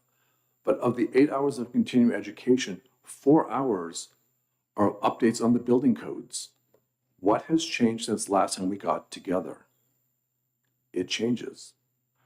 This will prevent builders and contractors from saying to a town, oh, I didn't know we changed. If you're registered, you're in there. It is not onerous upon any one company, because what happened is the individual would be registered. Matt Mayberry would register Mayberry Construction, Maddie's Roofing Company, Mayco, windows and flooring. I registered once and I log in all of my entities. Because what's happening now, Senators, as you know, the bad actors will come into town, they'll take people's money, and they'll disappear. They can either reorganize, file for bankruptcy on Friday, reorganize and show up again on Monday. This holds the principal owner or manager accountable for this. When we talked about the way these things would kind of stop would be, I'd register my company, it would go into the system. Through consumer education and our partnerships collaboratively with groups like AARP, community action programs, and just social media and other advertising, you could go on to arbitrary website, builderreg.com. Put in Mayberry Construction. What would pop up on the top would be a green banner that says, register with the state of New Hampshire. Okay. A yellow banner, a complaint has been filed. Please do your research and ask more questions. Reach out and ask. Or a red banner, this person's registration has expired. You may not want to do business with them. They're not registered with the state of New Hampshire. Very similar to what you do now when you look in the Secretary of State's office and see whether business is in good standing or not. This is just an extension of that. The way in the conversation that we had with operationally with the Secretary of State's office was that when you file your business name, we'll say Mayberry Construction. On the bottom said, congratulations, you've completed this. If your business qualifies under these measures, builders and contractors, set amount, you must register with the state of New Hampshire through the Department of Labor. Please go to this thing, this link or website.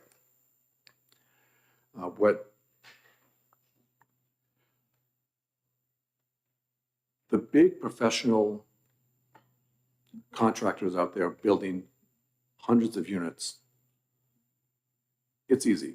It's one stop. It's one form to be completed.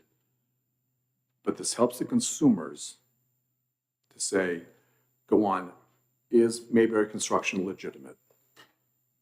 Is it done? Is he filed? It'll be on your advertising, your registration number.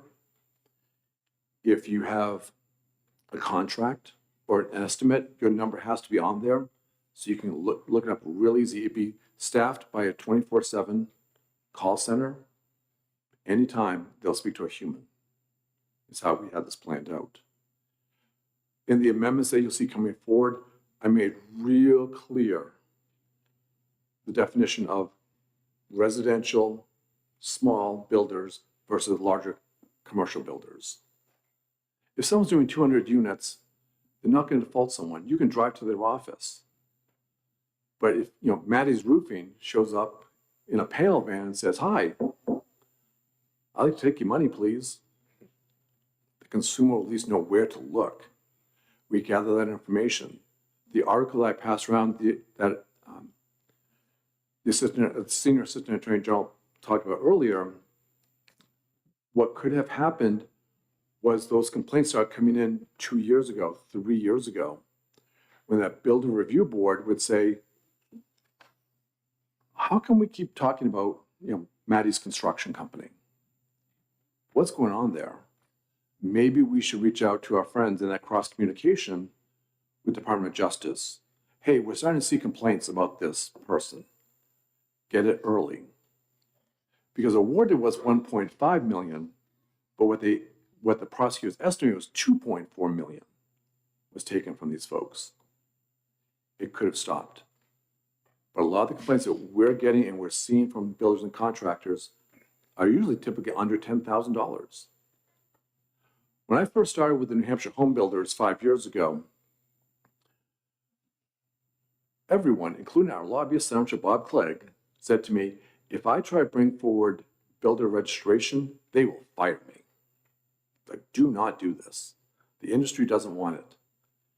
Senators, move forward 4 years. Last year, 85% of our members said, this is way overdue. Please work on it. Please go. Is this perfect? Nope. Are we open to collaborative compromise? Yes. Are we willing to take everyone else's best practices, pull them together? Yes. But if we don't have the conversation today, when do we do it? Whose grandmother has to get ripped off before we do something?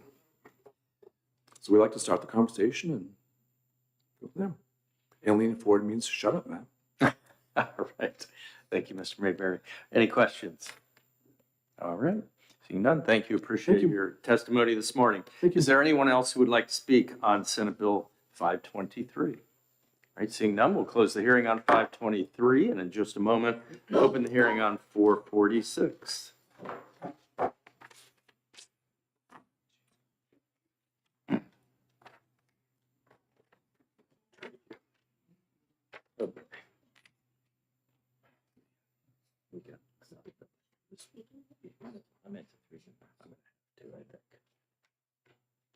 One, two, speakers. All right, I'm going to open the hearing on Senate Bill 446 and invite Senator Ward to please come forward and tell us about her bill. Good morning again.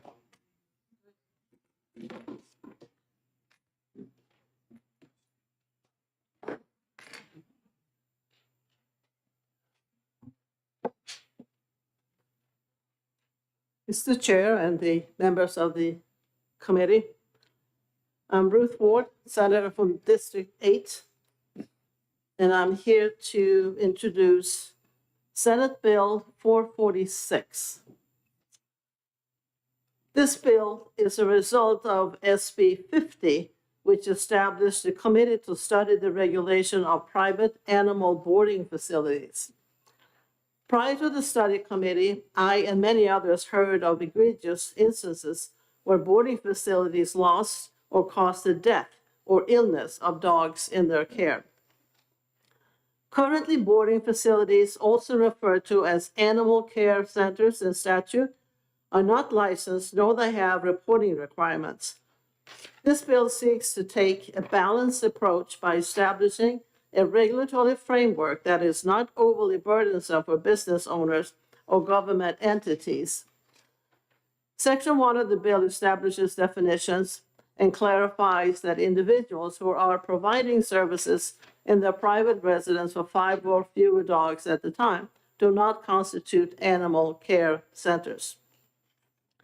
Section 2 requires written informed consent to be provided to consumers if dogs are left unattended without an employee present, if the facility does not have a functioning fire protection sprinkler system, and if the owner or operator does not carry liability insurance.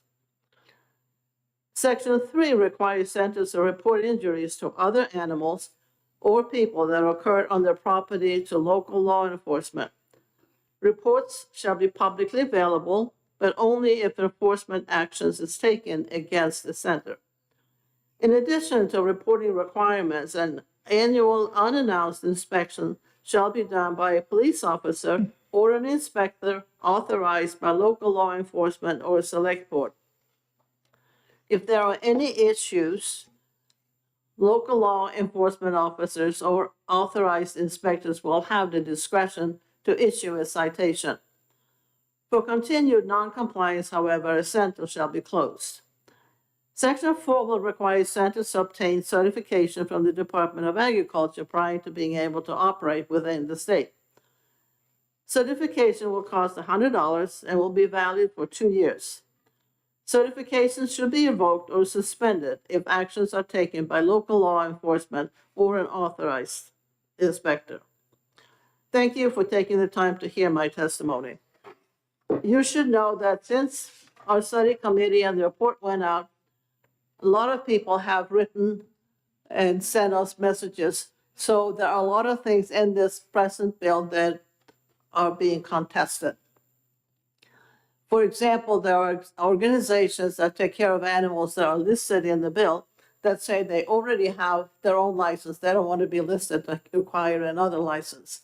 I understand that the Department of Agriculture has no interest at all in overseeing any kind of inspection of these kinds of facilities. So there's work to be done on this bill. So I'm just letting you know that this is not finished. There's work to be done.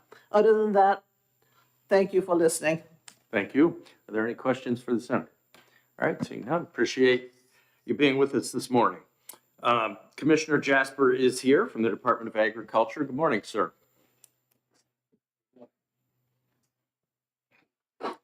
It sounds like we have work to do on this, so. Yes, good morning. For the record, I am Sean Jasper, Commissioner of the Department of Agriculture, Markets and Food. And I do appear before you in opposition to the bill as written. I am not taking a position on the underlying issue. What I want to start out by explaining to you is that the number of entities that we are estimating that would require inspections is really unknown. We've used a number, and it's roughly equal to the number of pet vendors that we are already regulating. We simply don't have the staff. When I became commissioner a little over 8 years ago, previous commissioner told me the department was in triage mode constantly. I've gotten us out of triage mode, thanks to the help of the legislature. However, pet vending is the bane of our existence. In the whole animal industry division, we have 4 inspectors, 2 veterinarians, and then we have a staff person. Maine, which is roughly the same size of population as we are, has 18 people just in pet vending. We are overwhelmed. And this morning, I issued a directive to my staff because of the issues and the fact that they are burning out. I'm going to lose people. Said, we're going to have to cut back on the inspections we're doing in pet vending. We're going to only have to go where there are complaints and where there are known problems. We should be in there and would like to be in there to every pet vendor a couple of times a year. We simply can't. We have to prioritize. So we have estimated that this alone would take an additional 2 people. The inspections are much simpler, but there's no funding in this bill. If this bill were to pass as written, I would simply not be able to put anybody on doing this because we have to worry about human health and animal health, and our primary concern is making sure that diseased animals don't come into the state. They come in with the proper vaccinations. So if this were to happen, I could not. I'd say, yeah, we'd get to it. For instance, when we were doing the organic certifications, we were ignoring many other things. Once we stopped doing that, we moved on to seed inspections. In the last roughly year and a half, we collected over $250,000 in fines for expired seeds, and that was after giving warnings. It's taken up a tremendous amount of time. That's a different division, but what I'm telling you is that there are things that we are always doing at the expense of other things. I'm trying to sort that out and prioritize this. And as much as I appreciate the problems that many pet owners have with these facilities, we are simply not in a position to be able to do anything that you're asking us to do in this bill. Okay, thank you. Any questions for the commissioner? Thank you. Appreciate your testimony, and it's understood. Thank you. I'm going to ask if you could keep your comments concise because we are running quite a bit behind schedule. I do have 3 more people who wish to speak on this particular bill, so I'm going to go to New Boston and the New Hampshire Chiefs of Police, James Brace. Good morning, sir.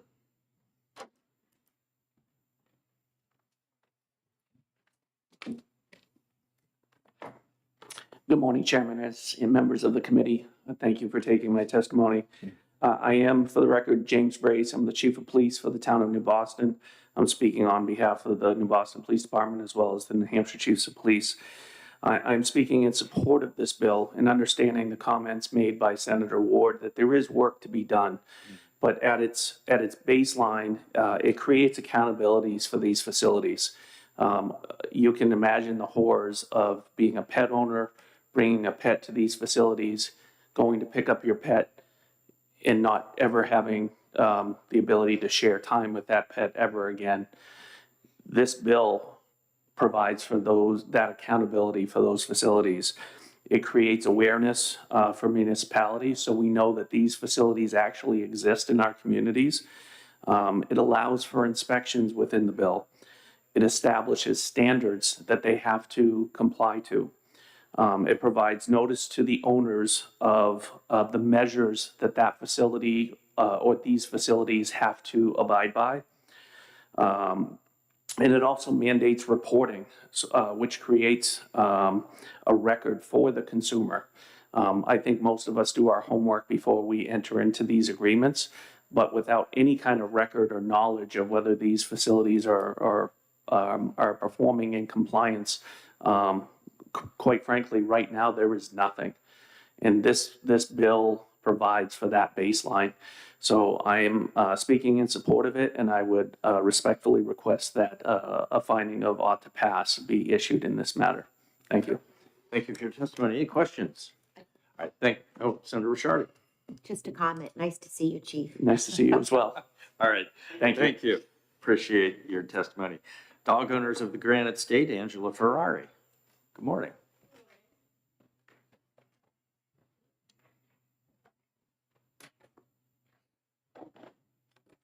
All right. Good morning, Chair, members of the committee. My name is Angela Ferrari from Dog Owners of the Granite State. representing local pet owners, breeders, and kennel clubs, also a resident of Mount Vernon, New Hampshire. I'm here today to support the intent of this bill. While I did say that I oppose it on paper, as already mentioned, there are some amendments that need to be made. Definitely in support. I'm going to interrupt just a second. Yep. You support the bill with those if changes are made? Yes. Okay. All right. Yes. Just want to be sure I had that right. Yeah. We think it is important that these entities are licensed and inspected for, reasons that have been mentioned already. However, we do feel there are some unintended consequences. I'm going to go through them quickly, I know in the interest of time. As mentioned by Senator Ward, animal care center is far too broad. So we think that should be limited to boarding facilities, in-home training, groomers, such, excluding veterinarians and shelters who are already licensed or inspected in other methods. Secondly, the other point I wanted to raise was the bill mentions all injuries to be reported to law enforcement without defining what an injury is. In any multi-dog care environment, injuries are common. I mean, I have multiple dogs of my own and, abrasions, broken nails, things like that. Happy Tail, I don't know if you're familiar with that, is a really excited dog, hits it on the corner, and we have an issue. So we feel that those type of minor injuries maybe would just need to be reported to the owners so that there is tracking and awareness. But anything that requires veterinary or medical care, that would be something that would fall under a reportable injury beyond just to the owner. So that's definitely one area. Third, and I know this is going to be the most contentious one, as we just heard from Commissioner Jasper regarding who would be doing these inspections. And we definitely appreciate his department is very busy with what they do. But we do feel that this is the type of inspection that needs to be done by the Department of Agriculture, as they are the ones with the experience and expertise to understand the requirements of animal care facilities and what would be necessary for those inspections. Similarly, they are inspecting pet vendors currently.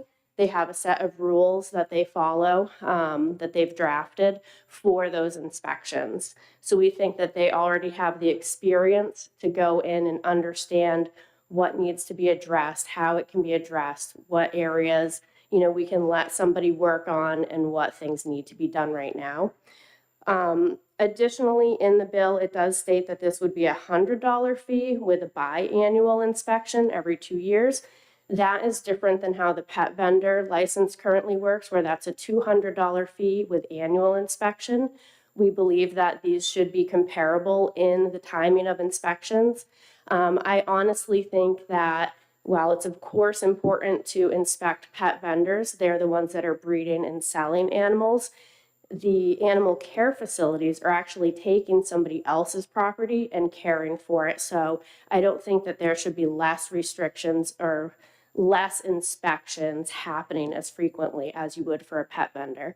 A solution that could be something is if we were to make pet vendors and animal care facilities biannually inspected, the Department of Agriculture could shift what year they're working on which set, whether it's animal care facilities 1 year, and the next year they can focus on pet vendors. As Commissioner Jasper said, he thinks that maybe there's about as many animal care facilities that would need to be inspected as there are pet vendors. That would mean that he would have the abilities to have that accommodated for inspections each year if you were to kind of rotate the year that those were done. And then the last, no, I think that covered everything that I had, so I will wrap it up and be happy to answer any questions. Last comment, I did submit amendments that show current, what's been written, what we propose. My testimony that I emailed is in much greater detail than my oral testimony today. All right. Thank you. Appreciate the written Thank you. testimony. Are there any questions? All right. Thank you very much. Grish Morris, please.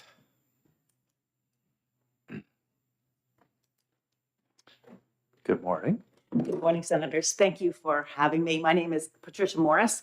I'm an attorney in New Hampshire, Vermont, and Massachusetts. I practice animal law for about the past 28 years. I teach at UNH Law as well.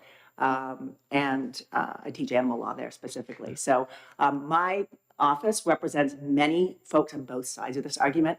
Maybe not both sides, but we represent a lot of boarding facilities and grooming, as well as now, after the last time I testified on this bill, over 40 clients whose animals have either disappeared and never come back, or died, or been severely injured while in the care of dog facilities, or boarding facilities.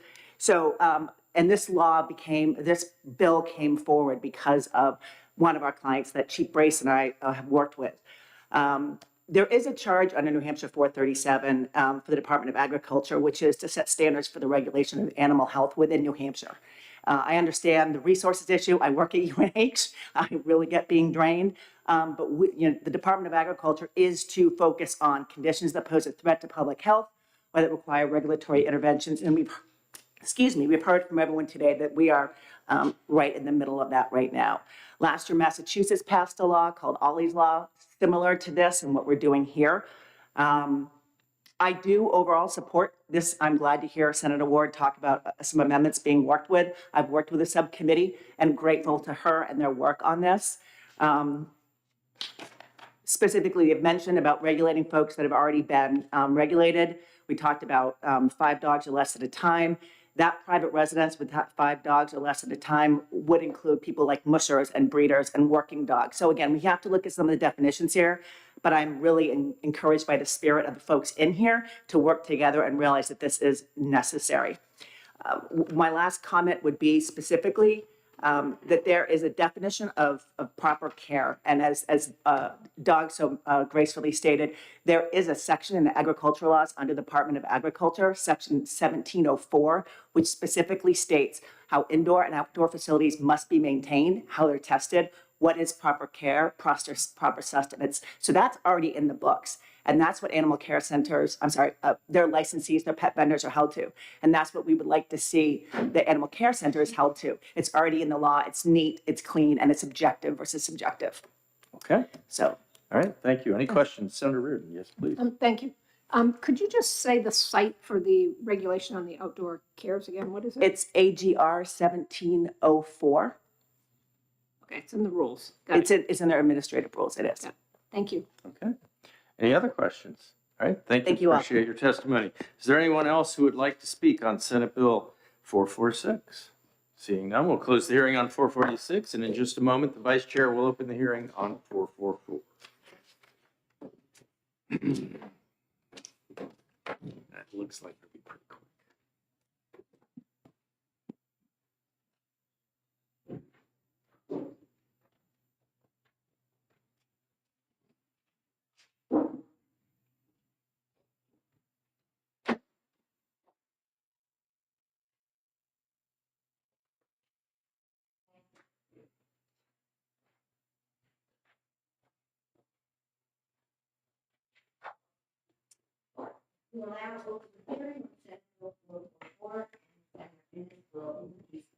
This seems to be the hot seat, so I took this one instead this time.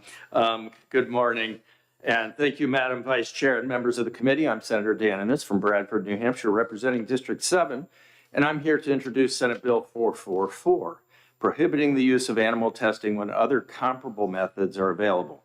This legislation is critically important to protect the animals, many who unnecessarily suffer and die, to assess the safety of products like cosmetics, household cleaners, pesticides, and industrial chemicals. As technology continues to develop, alternative testing methods are becoming more efficient and more effective. It's important to emphasize this legislation requires companies to use alternative test methods only when they are available. It would not prohibit animal testing conducted for the purposes of biomedical research, nor would it prohibit the use of animal testing to comply with state or federal agency requirements. Further, agriculture research, such as that conducted by the University of New Hampshire, would not be affected. That could all continue as it is now. I know there are some people behind me who are more knowledgeable about animal testing than I, but I'm happy to answer any questions that the committee might have. Thank you. Are there any questions? Thank you, All right, Senator thank you. The chair will now call Kurt Ehrenberg.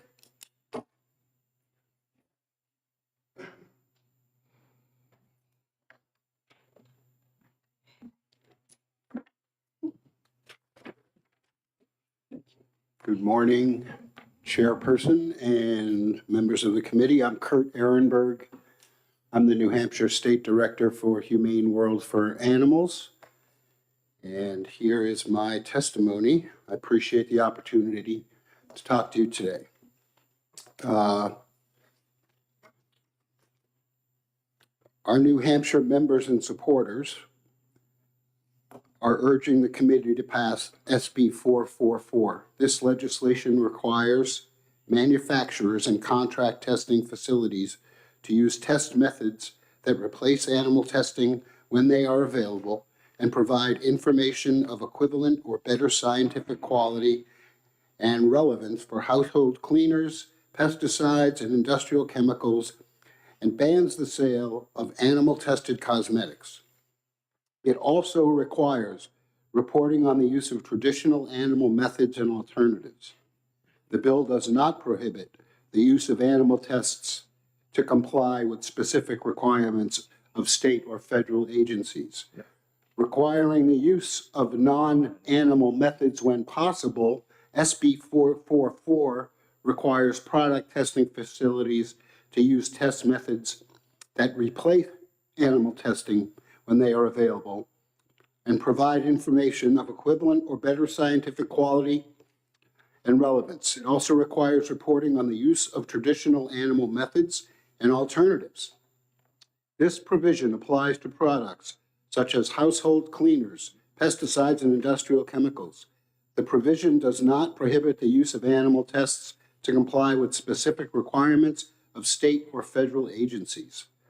While animal testing will always have limitations, non-animal testing strategies can more closely mimic how the human body responds to drugs and chemical substances. The National Toxicology Program Interagency Center for the Evaluation of Alternative Toxicological Methods, pretty good, provides a list of more than 100 methods or guidance documents that completely replace or reduce animal use that are accepted by U.S. agencies on its website. As just one example from the list, comprehensive studies have shown that non-animal approaches to test chemicals for the likelihood of causing skin allergies are more reliable predictors of human outcomes than the typical animal test methods. Last year, the U.S. Food and Drug Administration's Center for Drug Evaluation and Research also published their own list of accepted alternative methods that could be used to evaluate new drugs. This list makes it clear to pharmaceutical companies when non-animal methods can be used. Unlike traditional animal test methods, sophisticated non-animal approaches to toxicity testing will only continue to improve. The future of non-animal science includes organs on chips, which are tiny 3D chips created from human cells that look and function like miniature human organs. Organs on chips are used to determine how human systems respond to different drugs or chemicals and to find out exactly what happens during infection or disease. Several organs representing heart, liver, lungs, or kidneys, for example, can be linked together through a microfluidic circulatory system to create an integrated human-on-a-chip model that lets researchers assess multi-organ responses. SB 444 also ends the sale of animal-tested cosmetics. This legislation prohibits the sale in New Hampshire of any cosmetic for which a new animal test was conducted by or on behalf of the manufacturer or any supplier of the manufacturer. It will not impact anything currently on store shelves. SB 444 contains some limited exceptions that allow for animal testing under certain conditions, including testing done to satisfy regulatory requirements and to address scientific and serious human health concerns. There is strong corporate support for ending cosmetic animal testing. Federal legislators are currently considering the Humane Cosmetic Animal Testing legislation to end the production and sale of animal-tested cosmetics. This legislation has the endorsement of the Personal Care Products Council, the PCPC, the leading national trade association representing 90% of the U.S. cosmetics industry. In addition to PCPC, which represents approximately 600 member companies, 402 individual companies have endorsed this federal effort. This corporate support, either obtained through their membership with PCPC or their individual endorsement, includes 6 companies headquartered or with stores in New Hampshire: Badger in Gilsum, Hemlock Springs Soaps in Leidenboro, Lush, which has 2 stores in New Hampshire, Tangled Roots Herbal in Leidenboro, Walgreens has 30 stores in New Hampshire, and Whole Foods Market has 3 stores in New Hampshire. The cosmetics provisions in this bill were drafted to mirror provisions found in this federal legislation, as well as the 12 other states that have passed similar laws. Many of the traditional animal test methods still in use today were developed decades ago and do not represent the best that 21st century science has to offer. No longer considered the gold standard of testing, animal models carry serious scientific limitations. Different species can respond differently when exposed to the same chemicals.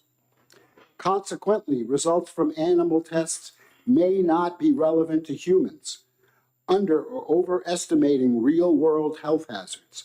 It should not be surprising, therefore, that more than 90% of human drugs fail during clinical trials.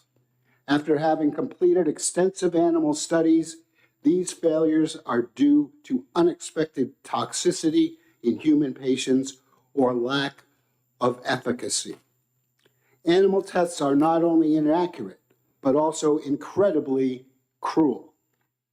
In traditional animal tests, dogs, rabbits, non-human primates, mice and rats have some substances forced down their throats or into their lungs, dripped into their eyes, or smeared into their skin.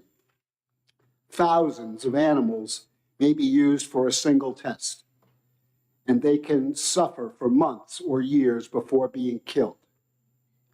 Mice, rats, and birds who have been purpose-bred for research make up roughly 95% of animals used in research and testing.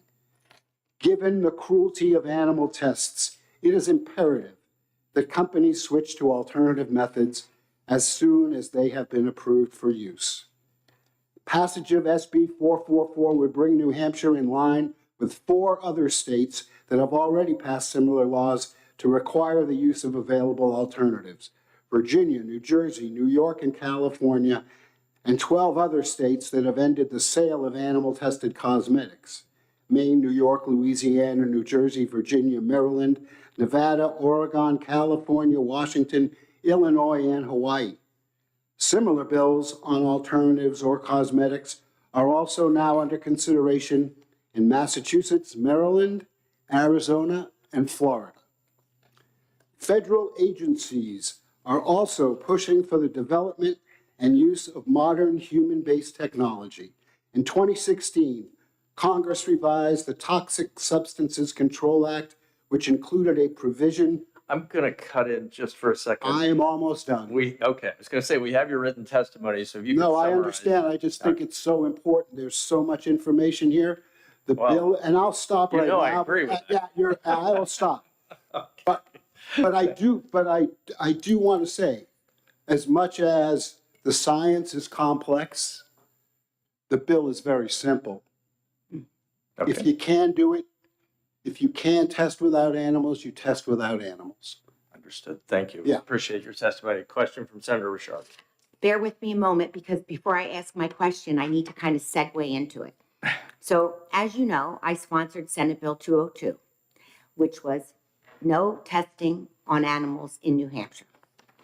And we had worked together as stakeholders, and we passed the bill in the Senate, because I think I speak for all of us, we certainly don't want testing on animals. But it died in the House. And then you approached me to put the bill back in again, and I said, of course. But when I read the bill, it wasn't the same as Senate Bill 202.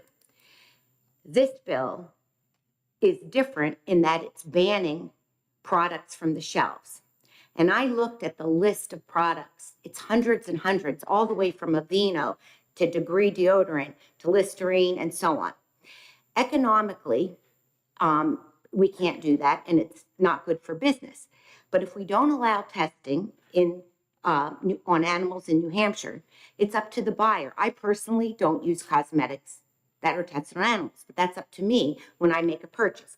So now my question is, would you accept an amendment that would return this bill back to the language of Senate Bill 202 and take out the banning of these products on the shelves? Perhaps if necessary. I don't want to commit to anything right now. We certainly can discuss it. I think if we look at the bill, in this iteration, there is no specific ban on the retail sales. The ban is taken up with the manufacturer, and any enforcement or regulation is done at that level. So it doesn't affect any retail sales in the state of New Hampshire. Okay. Any more? All right. All right, thank you. Any further questions? All right, appreciate your testimony. Thank you very much. Sorry to take so much of your time. No, but it's really perfectly fine. appreciate it. Yeah. There's passion around this, and that's appreciated. The Attorney General's office is still with us. Welcome back, sir.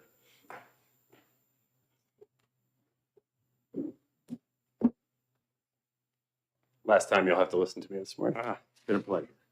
Once again, Brandon Garrod, Senior Assistant Attorney General. Neutral on SB 444, whether or not there's animal testing allowed and to what extent it's allowed and whether products can be sold. I think that's a policy question outside the purview of the Attorney General. But here, out of concern, we were contacted and submitted a fiscal impact statement. It doesn't seem that that is noted here. This bill, in its current form, would entrust the Attorney General's office with the exclusive regulation of the provisions of this bill. That is problematic for a number of reasons. The first of which is that we simply currently do not have any resources that would put us in any sort of position to be able to do this. The Attorney General's office currently has no role in animal testing, in product testing at all, or in deciding which products can or can't be sold on shelves, depending on how they're made.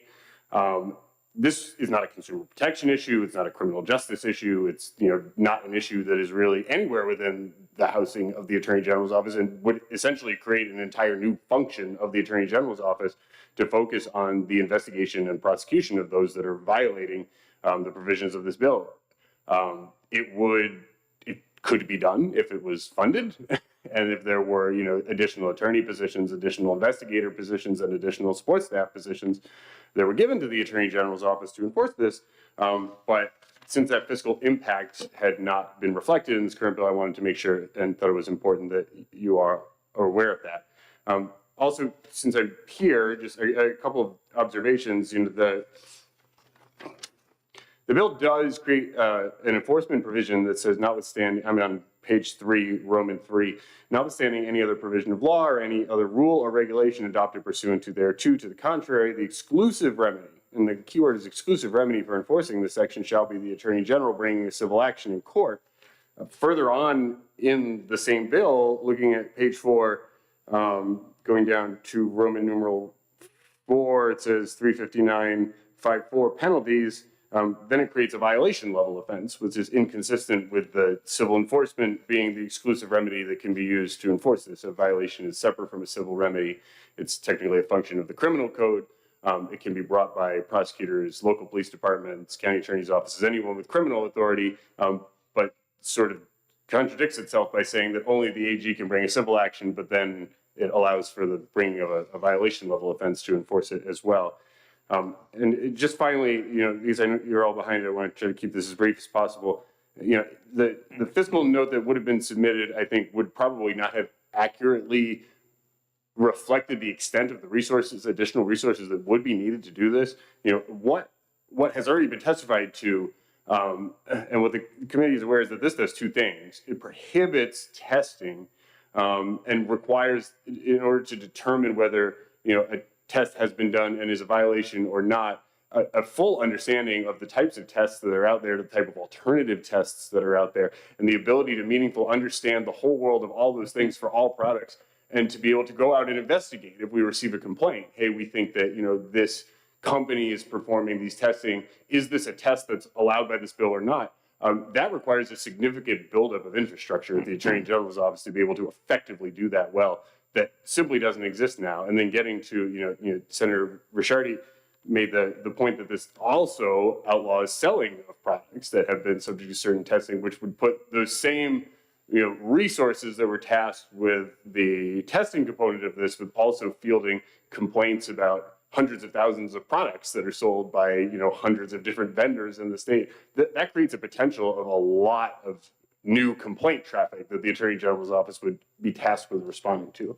So it's not that it can't be done, but it would take significant additional resources for the Attorney General's office that we don't currently have in order to be able to do it and to be able to do it well, which is the standard that we strive for with everything that is entrusted to us. So happy to take any questions. My feeble brain is wrapping its head around what you just said, and you think a bunch of animal lovers would be calling you, reporting on every product? I think maybe. I think so. So I understand your point. Thank you. Senator Ricciardi has a question. So thank you. Again, I'm blatantly aware of your concerns because we went through this. When I put in Senate Bill 202, all of this was corrected. There was no enforcement from your department, which is why I told Kurt that I would put the same bill in again, but when I read the language I received, I couldn't. So my recommendation with Senate Bill 202 having passed and resolving all of these issues would be to replace the current bill with that. Thank you. Does that have an Attorney General enforcement component? Yeah, you worked with us on that, and you can, I can get you the former language from 202 if you'd like. I can have it sent to you, but you all supported it once it was all worked on with all the stakeholders. Everybody came to agreement, which is why it passed the Senate unanimously.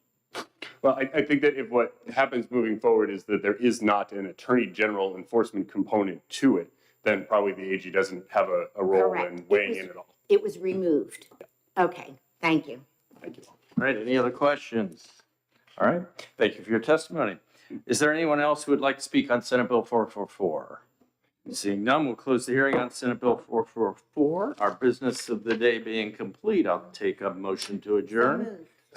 All in favor? Aye. Any opposed? All right, thank you, everybody. It was a long day, but good.